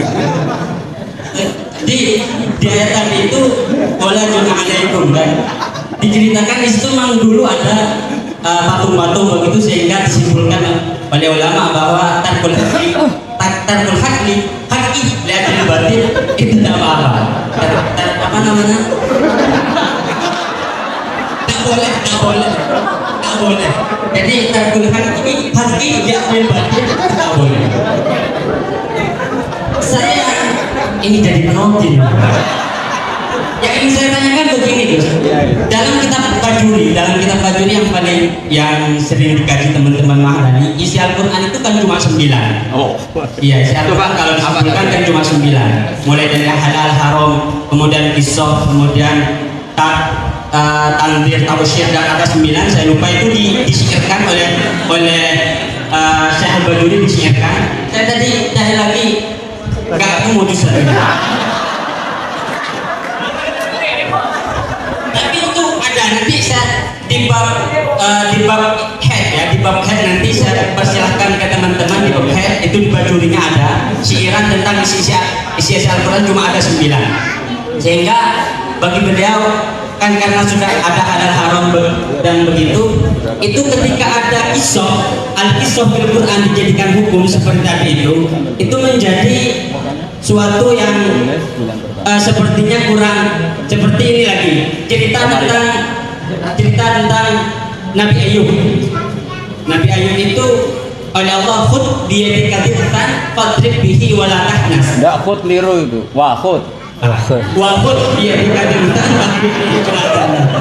ayat ini kalau di Rawaiul Bayan itu menjadi dasar kebolehan hilah dalam fikih. Quran buang satu huruf nggak boleh.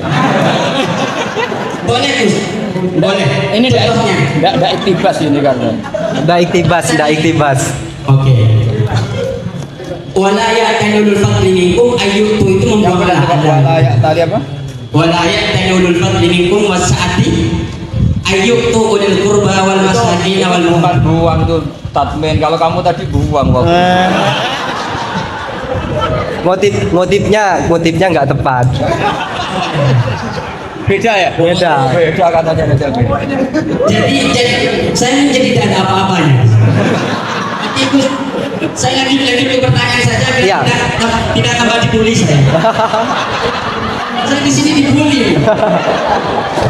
Pertanyaan saya begini. Yang pertama. Kisahul Quran seperti kisah Nabi Ayub tadi. Itu kemudian oleh ulama dijadikan dasar sebagai jawazul hiyal. Jadi boleh hilah begitu.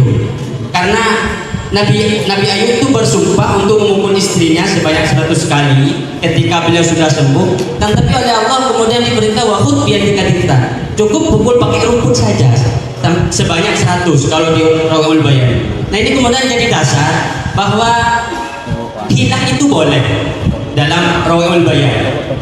Ini yang pertama, itu kan isoh kemudian jadi hukum. Padahal isi Al-Quran sudah dibagi-bagi jadi halal, haram, tanzir, tausyir, qisas dan semacamnya itu. Kemudian yang kedua, Banyak tuh. Cukup. itu pertanyaan. Oh sudah ya. Cukup. Ya di situ aja kok kamu lari tinggal. Saya kalau di sini nggak bisa melihat wajahnya Gus Bah. Saya mau di belakang saja di kursi. Oh iya. Ya, memang harus jauh ya biar tidak terlalu takut. Bunyinya nggak terlalu langsung. Tapi ya kepada penanya kedua saran saya adalah tolong menggunakan bahasa yang singkat. Terus yang kedua juga jangan takut dengan kata-kata intimidasi dari Gus Baha ya. Karena menurut Dale Carnegie itu narasumber yang baik adalah yang mengintimidasi audiennya. Itu adalah salah satu ciri narasumber yang baik.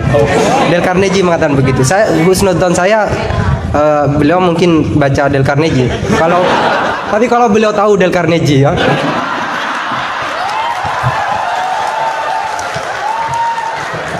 Ya, silakan Saudara Husain.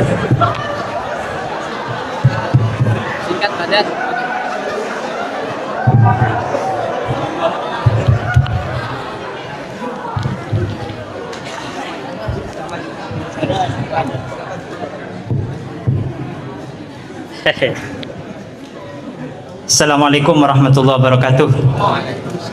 Nama saya Ahmad Hussein dan siap dikatakan goblok karena bertanya. Gus Baha ini berapa bulan yang lalu diangkat sebagai Rois Suriah PBNU dan itu tidak melalui proses kaderisasi, melalui ranting, MWC dan seterusnya.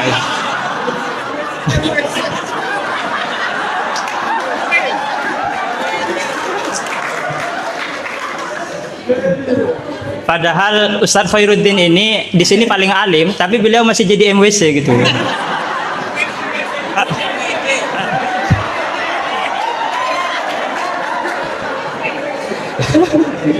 Iya, terima kasih.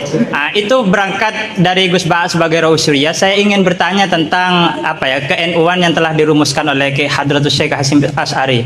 Karena beliau kalau misalnya nanti tidak bisa menjawab berarti diragukan ke Rois Suriahnya. Oke.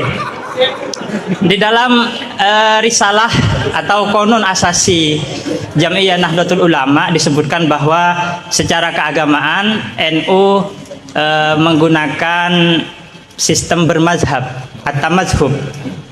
Serius ini Gus? Yang pertama dalam akidah, terus fikih dan tasawuf. Nah, dalam fikih misalnya NU menganut Abu Hanifah, terus Malik bin Anas, Muhammad bin Idris Asy-Syafi'i yang lahir tahun 154.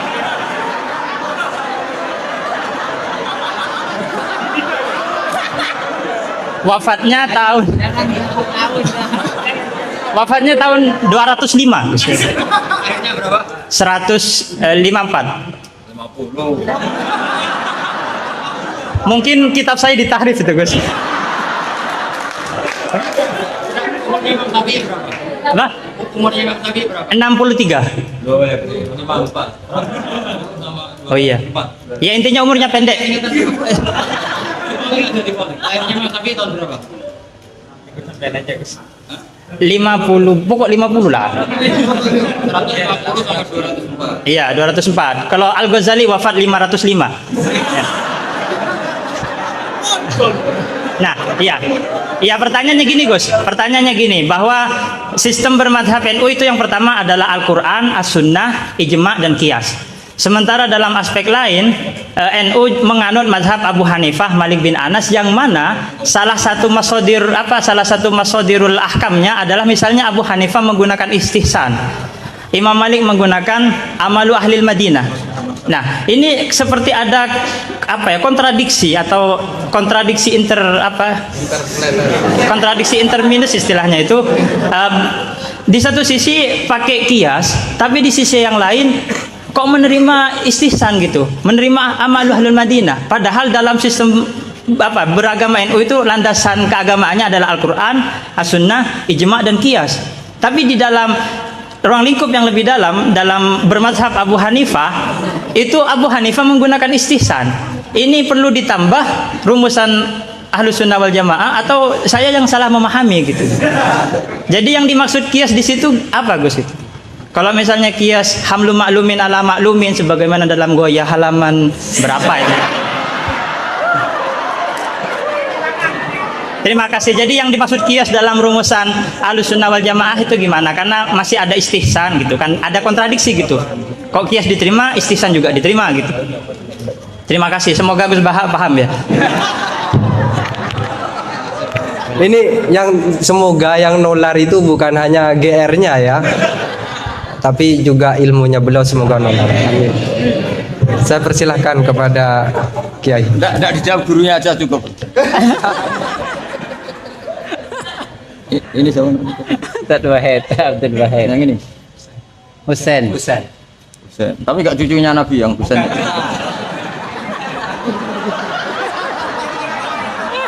Karena ini juga Husain ya. Husain juga. Ini Husain.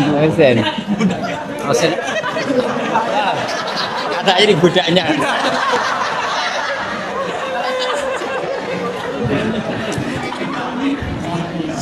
Ini yang jelas ini hari ini benar-benar kacau. Kacau. Kacau sekacau-kacaunya ini. Ustadznya bingung, santrinya sudah bingung, sombong lagi.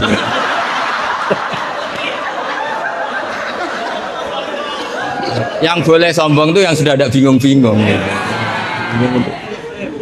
Tapi agak apa-apa, saya maafkan ya, memang itu satu-satunya cara dia untuk menang gitu. Ya. Saya jawab tadi yang dari Ustadz apa Asrar. Itu yang penuh misteri mana Asrar. Asrar itu maknanya kan banyak rahasia, itu terjemahan bebasnya penuh misteri. Nggak tahu punya misteri apa tadi. Tadi tanya gimana yang tentang apa khilah sama apa? Sama nanya ulang, coba ulang. Apa? Begini ya, kitab Sajaratul Ma'arif tadi kutipan Anda tak luruskan, itu tagnya di Sajaratul Ma'arif saya hafal, judulnya itu la yutrakul haqqu li ahdilil batil, ya enggak? Itu mesti persis begitu. Yang kamu tadi pasti tidak persis. Saya ini hafal Quran, jadi ingatan saya normal.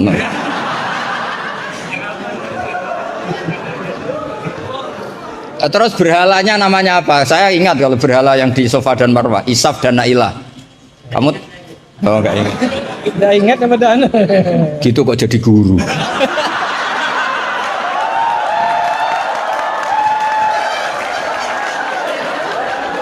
Awisa. Jadi maksudnya itu mungkin jadi gurunya sah karena muridnya lebih bodoh. Tapi yang nggak sah itu gini loh, wong kelas gitu kok melawan saya itu loh.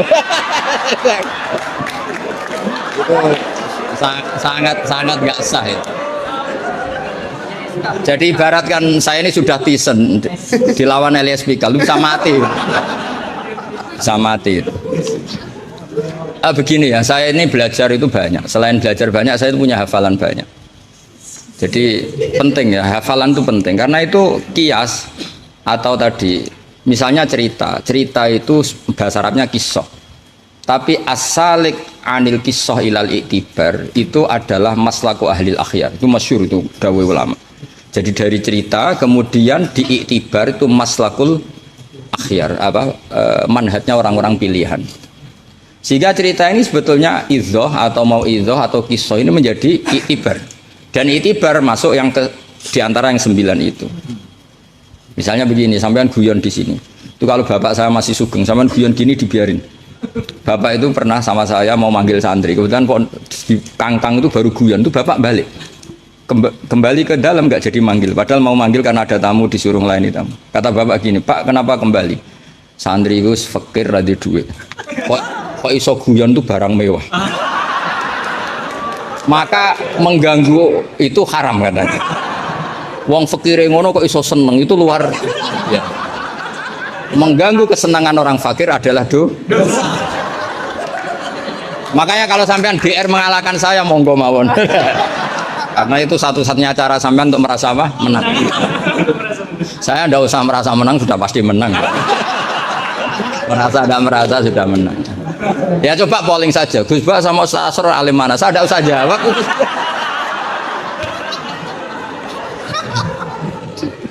Saya tidak usah jawab, pasti menang saya. Bukan saya yang memenangkan, ya memang menang, memang.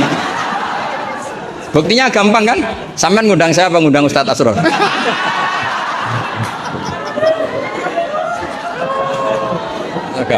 Jadi yang angkuh itu sampean, bukan saya kan? Karena yang.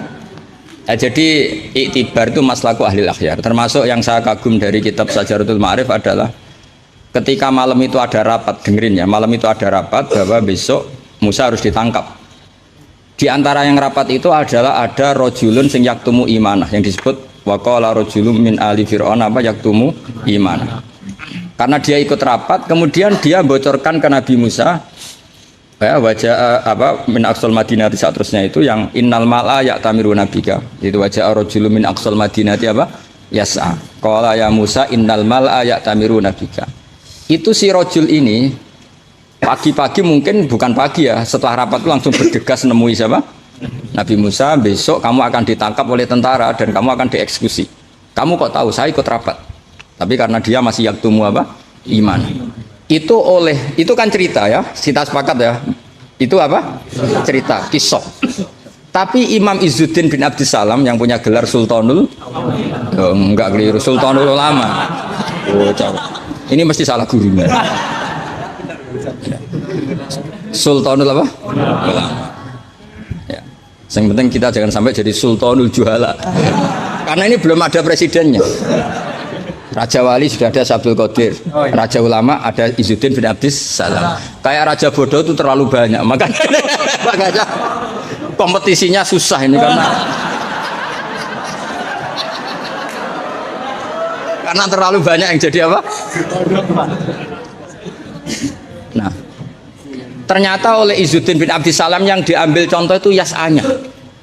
Maka di ayat itu beliau mengebabkan babul musaroah ila hifdzidima, bab pentingnya bergegas untuk menyelamatkan mengalirnya darahnya seorang mukmin. Jadi yang dia simpulkan dari kata yas'a, bahwa untuk menyelamatkan darah itu ora oleh sakobere, tidak boleh sesempatnya, tapi harus yas'a. Yas'a itu bergegas. Nah itu kan dari kisah menjadi istidlalun fiqhiyun, apa? Menjadi istidlalun fiqhiyun atau amrun fiqhiyun.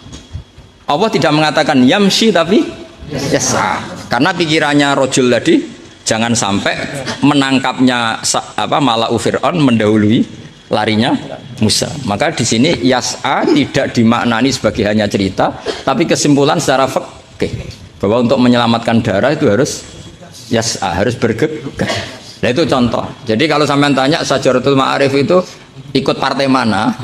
Itu ikut partai Itibar, dari 9 itu ikut partai apa? Itibar. Yang kemudian wakhud biyatika dikhtan, khilah itu boleh asal dibolehkan Allah. Itu kan bukan Nabi Ayub yang ingin khilah, tapi Allah yang mengajarkan khilah. Nah kalau Allah yang mengajarkan itu menjadi halal berdasar kesalahan masing-masing. Sampean tahu nggak ceritanya Nabi Ayub sama istrinya? Apa setengah tahu? Apa? Oh setengah tahu lah. Ini yang setengahnya tak tambahin lagi.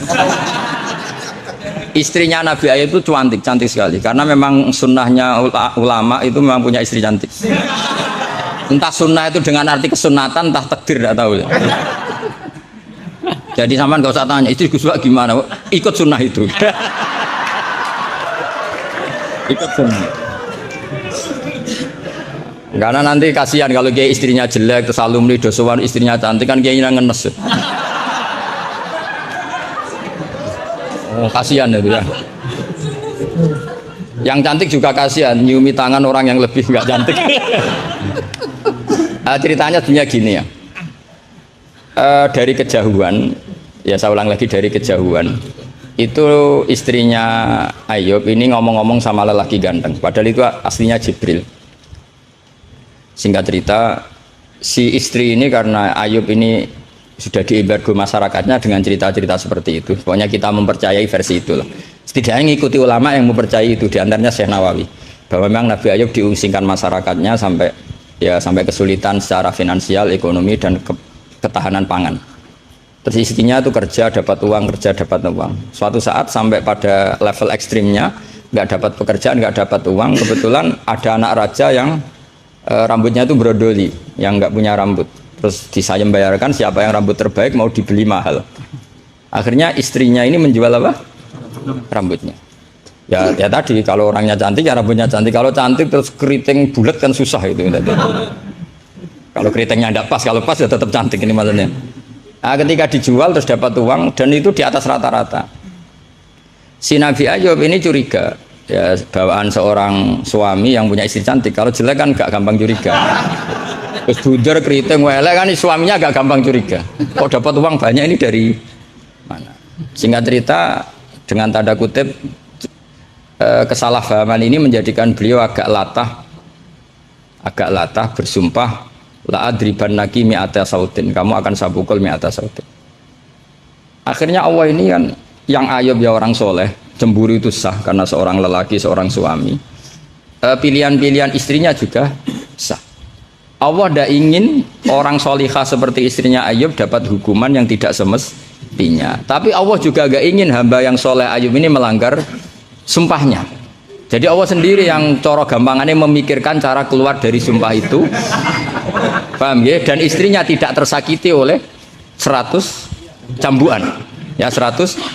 Akhirnya Allah bilang gini, ya sudah, kamu pakai lidi 100 saja, cambukkan sekali, anggap saja sudah 100. Itu disebut wahud biadika dikham fadrib bihi wala tahnas. Jadi kata 100 tetap 100, tapi si solihah tadi nggak perlu kesakitan dengan 100 pukulan. Tapi ini yang milih biar Allah, tidak kamu. Kalau kamu yang ngelah pasti kriminal. Jadi ayat itu jelas, wahud itu khitabun minallah li Ayub, bukan Ayub yang mengkhilah. Makanya ada ayat wa makaru wa makarallah wa huwa khairul makirin. Itu kan seperti Nabi Ibrahim. Nabi Ibrahim itu hanya Allah yang bisa mengilhami seperti itu. Ada raja yang maniak perempuan itu sampai ngirim beberapa mata-mata, kalau ada perempuan cantik melintas di daerahnya pasti ditangkap, mau disuguhkan ke rajanya. Suatu saat yang lewat ini Ibrahim dan Sarah, itu cantik sekali. Jadi ini sudah contoh dua, istrinya Ayub ya cantik, istrinya Ibrahim ya cantik. Karena yang cantik sudah jadi istrinya para nabi, mungkin kamu ini yang nggak tahu saya kebagian apa enggak itu. Kalaupun cantik pasti nggak setingkat siapa? Sarah. Sarah itu cantik sekali. Singkat cerita ditangkap. Kemudian Sarah ini mau diperistri oleh raja. Ketika Ibrahim tanya, perempuan ini hubungannya dengan kamu apa? Nabi Ibrahim pinter, karena raja ini maniak perempuan, kalau dijawab suami pasti dibunuh, karena suami itu problem. Ya bagi raja yang maniak perempuan ini kan suami itu problem. Tapi kalau saya jawab ukhti, ipar pasti dihormati.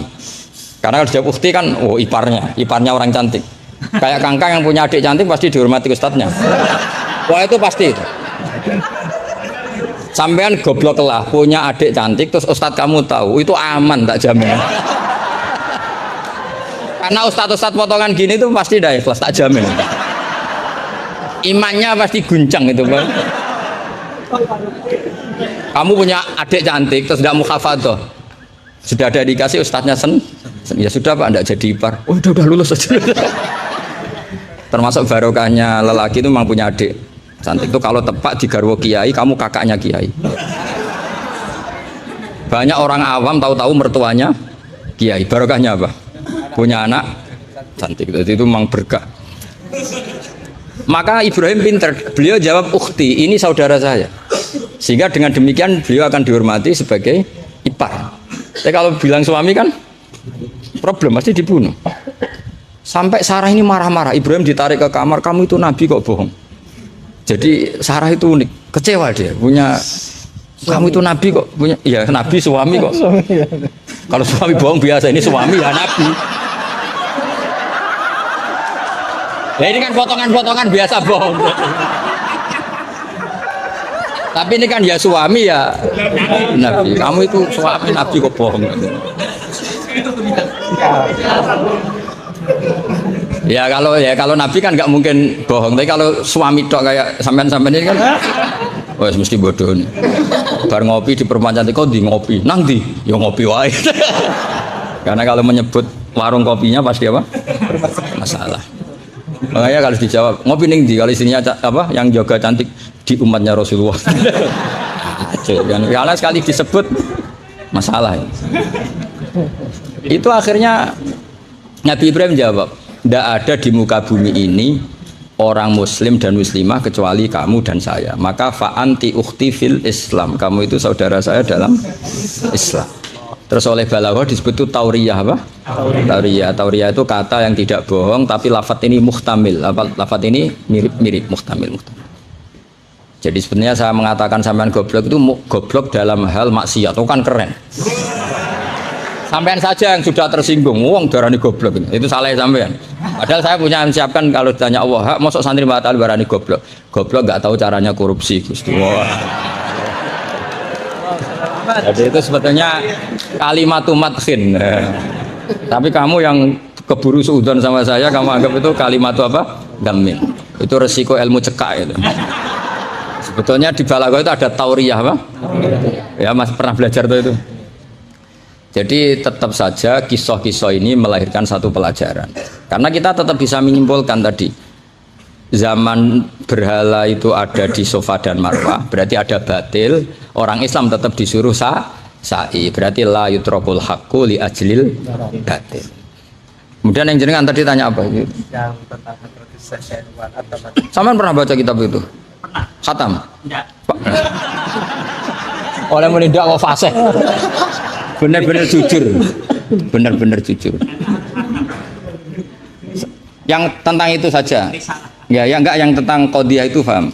Redaksinya apa ya bahasa Arabnya? Wa yalzamu alal ami at-tamadzub. Terus bimadzhabin.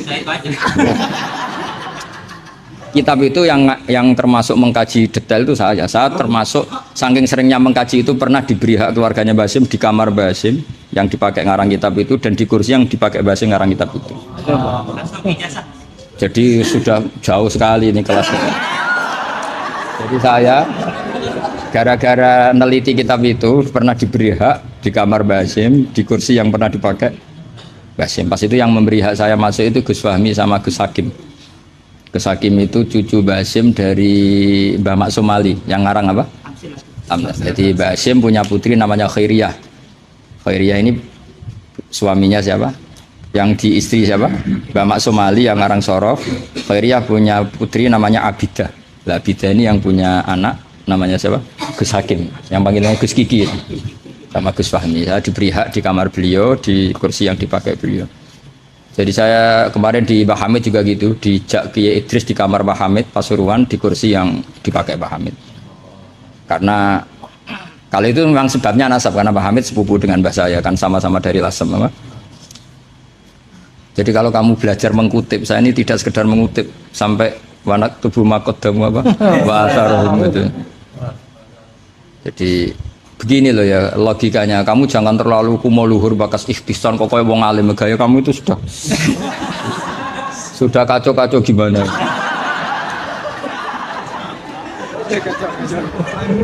Kayak parah ya. Cerminan ajaran gurunya ini jenis. Iya, jadi ini kamu itu korban pengajaran yang salah. Dan kamu bahasanya juga salah. Menurut NU pegangan itu 4 itu tidak menurut NU, menurut ahli sunnah wal jamaah. Jadi begini ya, kias itu kan sebetulnya hanya bahasa saja. Sebetulnya ya istihsan juga kias. Sebenarnya kalau kita karena ketika seseorang itu menomorsatukan Quran dan hadis, pasti istihsan ini juga tidak keluar dari Quran hadis. Ketika kamu katakan kias, itu juga tidak keluar dari Quran hadis. Maka pertanyaannya, menurut Dawud Al-Zahiri, sebetulnya kias itu ada apa enggak? Ya bisa saja enggak ada. Misalnya begini, sama tak beda aja ilmu yang paling gampang. Yang kamu pahami kias itu ada berapa?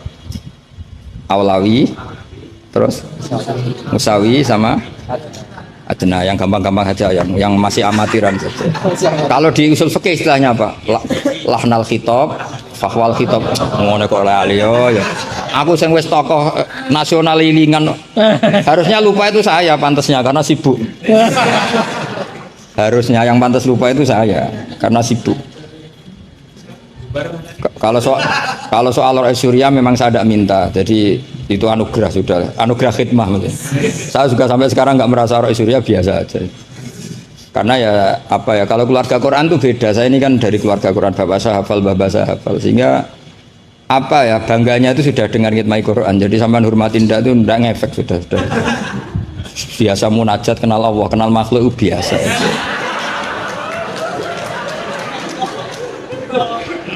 Biasa ma'rifatullah dijak ma'rifatul khalqi. Begini misalnya ya, sama tak bedai misalnya gini. Fala taqul lahuma uffin atau innal ladzina yaquluna amwalal yatama zulman. Kita paling gampang kalau kita ngajari Mahat Ali seperti ini, yang gurunya saja meragukan ini, yang itu kias paling gampang tentu kita katakan gini. Allah mengharamkan memakan harta anak yatim. Ilatul hukumnya apa coba? Ifsad kan?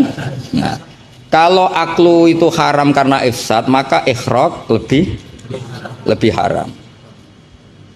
Kalau ufin yang adnal iza, ya ufin muni janjuk pada orang tua atau hus, ya. Kalau adnal iza paling ringan saja haram, apalagi nabok, apalagi menterlantarkan orang tua gak dikasih uang sampai utang-utang tonggo itu ya iza itu. Nah, itu terus kita lebih gampang kita katakan tuh kias apa? aulawi. Tapi itu gampangnya saja. Tapi butuh ulama itu hanya satu. Orang nggak boleh terjebak oleh teks. Kalau terjebak oleh teks seperti saya cerita setiap ngaji itu, di mana-mana saya cerita itu naifnya orang terjebak teks. Yaitu tadi misalnya ada santri yang dilaporkan oleh istrinya ke kiainya, Pak Yai, alumni Anda ini sering naboi saya. Nabok itu kan pakai tangan. Karena terus kiainya bilang gini, "Cong, jogeman naboi istrimu." Suatu saat kalau mau idak pakai kaki, jenenge nyadui. Akhirnya istrinya lapor lagi, "Pak Yai sekarang ganti model, tidak naboi tapi nyadui." Santrinya dipanggil lagi, "Loh kenapa kamu masih nyadui? Kan yang haram naboi Pak Yai. Kemarin yang Anda larang kan naboi, kalau nyadui kan belum dilarang, belum ada undang-undangnya kan kira-kira. Nanti yo nendang yo haram pisan, hari berikutnya ngidoni, ngeludahi. Itu kan korban tekstualistik. Kalau dia cerdas, hurmatul idza itu yang haram tuh idzanya, nabo iya idza, nyadu iya idza, meludahi juga idza, membiarkan miskin juga idza. Nah, seperti itu sebetulnya andaikan kita dzauqus salim, sebetulnya nggak perlu itu kita katakan kias apa enggak. Zaman sahabat juga nggak kenal kias, tapi tahu kalau maknanya pasti seperti itu. Pasti maknanya seperti itu. Misalnya kamu ada tamu, jangan suguhi air panas, kasihan. Terus kamu sukuhi adem tapi peceren, sementing nggak air panas, itu kan santri gila. Jadi sebetulnya dengan atau tanpa istilah kias maupun istihsan itu adzauqus salim itu pasti tak. Makanya termasuk kitab yang saya kagumi itu Sarah Imriti, Fathur Rabbil Bariyah, itu kitab kecil yang nyarai apa Imriti atau Marioto itu kalau yang kalau baca Imriti tidak bisa ya Pak Marioto itu di situ diterangkan fama fatahum illa mujarradul istilah. Jadi kalau kamu tanya kenapa sahabat tidak belajar nahwu, tidak belajar i'lal, tapi mereka punya salikoh, punya tobiah yang menjadikan mereka ya kalau ngendikan ya doroba zaidun amron atau marortu bizaidin. Tapi mereka kalau kamu tes, misalnya Abu Bakar buat tes, zaidun jenenge apa? Doroba zaidun amron, terus amron jenenge apa? Ya ora iso pinter sampean mesti. Sampean pinter zaidun fa'ilun marfu'un wa alamatu rafi'i dhammatun dhahiratun wa li annahu ismul mufrad. Amron maf'ulun bih mansubun wa alatun. Mesti ra iso, mesti pinter sampean. Tapi sampean mesti ditertawain Abu Bakar. Karena ditertawanya gini. Kang, pelaku pemukul siapa? Zaidun. Berarti zaidun jadi apa? Fa'il. Ya wis suwi agar subjek bahasa Arabe ya fa'il. Sing dipukul sapa? Amron. Jenenge apa maf'ul? Lah iya angger objek jenenge ya madrub, jenenge. Ngono kok butuh jeneng bocah kok goblok. Mesti gitu kira-kira. Jadi sebetulnya ketika kita punya istilah yo ono naife dhewe. Wong karuan pelaku yo bahasa Arabe mesti fa'il. Wong karuan objek yo jenenge maf'ul. Lah Anda ini masih bangga dengan istilah itu. Loh iya kan? Agama ini kan mengajarkan kebaikan. Tentu sesuatu yang kebaikan itu dianggap agama. Makanya Abu Hanifah membolehkan istihsan. Nah karena beliau itu orang soleh pasti pegangannya Quran dan hadis. Artinya istihsan yang tidak keluar dari Quran hadis. Ya sama kita bahasakan itu kias, mereka bahasakan nggak ada masalah. Dan zaman sahabat nyon saya udah tahu istilah itu semua, memang nggak perlu tahu karena masih punya dzauqus salim. Makanya sahabat itu pinter sekali kan, tapi nggak perlu kamu tes. Karena kalau kamu tes juga tubuh. Mbah Abu Bakar, ya Abu Bakrin tak takok idoroba zaitun amron, mana yang fa'il? Mesti guyu. Wong karuan sing mukul Zaid ya fa'ile ku. Zaid. Maknane fa'il itu pelaku. Amron maf'ul bi. Mesti angger korban objek jenenge amron. Wong di ilmu ngono kok bangga. Cara Abu Bakar pasti iki cerita. Makanya disangkan fama fatahum illa mujarradul istilah. Sahabat itu hanya nggak tahu istilahnya tapi membacanya sudah benar. Nah kenapa tidak tahu? Memang tidak ingin tahu. Gitu saja kok perlu tahu. Loh kok udah tahu ya? Coba lam itu namanya apa? Jazim. Berarti yadrib namanya madzum. Terus Abu Bakar mbok warani yadribu. Kenal lam menjadi lam yadrib. Lam jazim yadrib madzum. Yo wis suwe le jong-jong angger amile. Inna zaitan ko imun, inna amil zaitan makmur. Mesti yuk Abu Bakar juga ya. Cong ilmu ngono kok seneng merakaruan. Ya mesti wae. Itu kan makanya dulu bahasa Arab dulu itu tidak ada kata zaujah. Kata zaujah itu bid'ah gitu. Bahasana bodolala tidak tahu, pokoknya bid'ah. Di Quran nggak ada loh bahasa zaujah. Mbak ini perlu tahu, nggak ada bahasa zaujah. Coba. Asa rabbuhu in tallaqakunna ayyubdilahu azwajan. Azwajan jamaknya zaud apa jamaknya zaujah? Loh, azwajan jamaknya zaud. Azwajan jamaknya apa? Zaud. Di Quran nggak ada bahasa zaujah karena maknanya zaujun itu pasangan. Kalau dikatakan lelaki maknanya perempuan. Kalau dikatakan perempuan maknanya lelaki karena zaujun maknanya pasangan. Ndak berhubung jagani wong ora pati pinter mau. Akhirnya terus ono zaujah. Di Quran nggak ada. Coba an-nabiyyu aula bil mu'minina min anfusihim. Terusannya ya apa? Wa azwajuhu ummahatuhum. Ayo. Azwaj zamannya zaujun apa zamannya zaujah? Zaujun, zamannya zaujah, zaujat. Aku belajar bahasa Arab sih kok bantah bocah ora sopan. Tapi berhubung jagane wong goblok-goblok iku. Akhir ono zaujun. Ono zaujah sebetulnya cara wong ditauku salim wae, ada zaujun itu pasangan. Coba lihat di Bukhari, Ana Aisyah zaujin Nabi. Jarang Imam Bukhari bilang zaujatin Nabi. Ana Aisyah zaujin Nabi. Karena itu masih bahasa Arab orisinil. Belum kena mahat ali sini masih orisinil. Ya belum kena asrori ya. Karena maknanya zaujun itu apa? Pasangan. Jadi kalau dikatakan zauju Zaidin berarti imro'atu Zaidin. Kalau yang ngomong itu misalnya zauju Aisyata ya siapa? Pokoknya berpikir seperti itu. Tapi gue beda no, ben wong gue gampang ono zaujun. Tapi Quran nggak pakai bahasa itu, masih pakai bahasa orisinal. Makanya disebut an-nabiyyu aula bil mu'minina min anfusihim wa azwajuhu ummahatuhum. Azwaj huna jam'u zaujin. Zaujin maknanya pasangan. Dong ya. Jadi bahasa ngalamilah. Sahabat tuh nggak perlu tahu bahasanya sampean nggak perlu. Coba kalau sampean ketemu orang Arab, ditakoki ya diguyu orang Arab. Sekolah ning di anakmu, sekolah ning madrasah. Kalau ditanya madrasah terjemahnya apa? Sekolah. Berarti sekolah-sekolah kan? Jadi lucu kita. Sampun itu sudah, bakdo ya. Sudah. Orang Jawa jadi satu sampun, bakdo. Bakdo itu bahasa Arab. Maknanya ya sudah.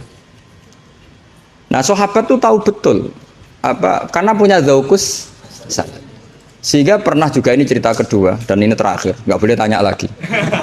Ketika ada seorang khotib menceritakan Allah ngendikan fawarabbis samai wal ardi innahu lahaqqum mislama annakum tantikun. Itu ada orang Arabi ngaco. Mangdalladzi akhdobal jalil hatta alja'u ilal yamin. Ayo hafalkan Pak Asrori biar latihan hafalan apa?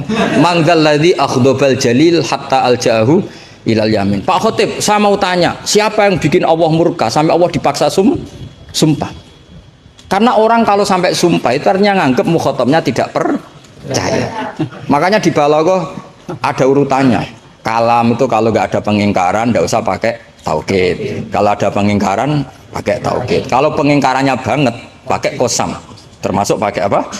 Artinya gini, kalau Allah sudah sumpah pasti indikasi Allah sedang duka. Karena kosam hanya untuk mukhatab yang tidak percaya. Makanya ketika ada khotib baca fawarabbis sama iwal ardi innahu lahaqqum mislama annakum tantikun. Langsung Arabi tadi tanya man dalladzi akhdubal jalil. Itu siapa Pak Khotib yang bikin Allah marah sampai Allah harus sumpah? Ini namanya adzaukus. Tapi ya udah usah kamu tes. Itu namanya apa? Faidatul khitab apa lazimul faidah? Faidah apa lazimul? Ya nggak bisa, kalau zaman dulu ya nggak ada istilah itu. Istilah itu kita bikin. Jika mukhatab khaliyadhini begini, kalau agak nggak percaya terus kamu sok pinter. Jika mukhatab ingkar maka gini. Ya memang bahasa Arabnya nggak percaya ku ingkar dul ngene kok ora roh. Tapi kamu menganggap bahasa Arab itu luar biasa. Ya kan normal kan sebetulnya itu normal. Dong ya sudah ya. Ya sudah. Ya sekira mohon maaf ya muga-muga kula ya disepuro pangeran. Tapi yang jelas itu lebih salah sampean. Yang seneng kiai kok ngatur apa? Gus Ba harus datang tanggal ini jam ini. Cek keren nih ngatur. Ya saya kira demikian. Assalamualaikum warahmatullahi wabarakatuh. Hafid. Oh iya iya. Anda tanam. Ya, monggo. Dapat. Terima kasih. Monggo.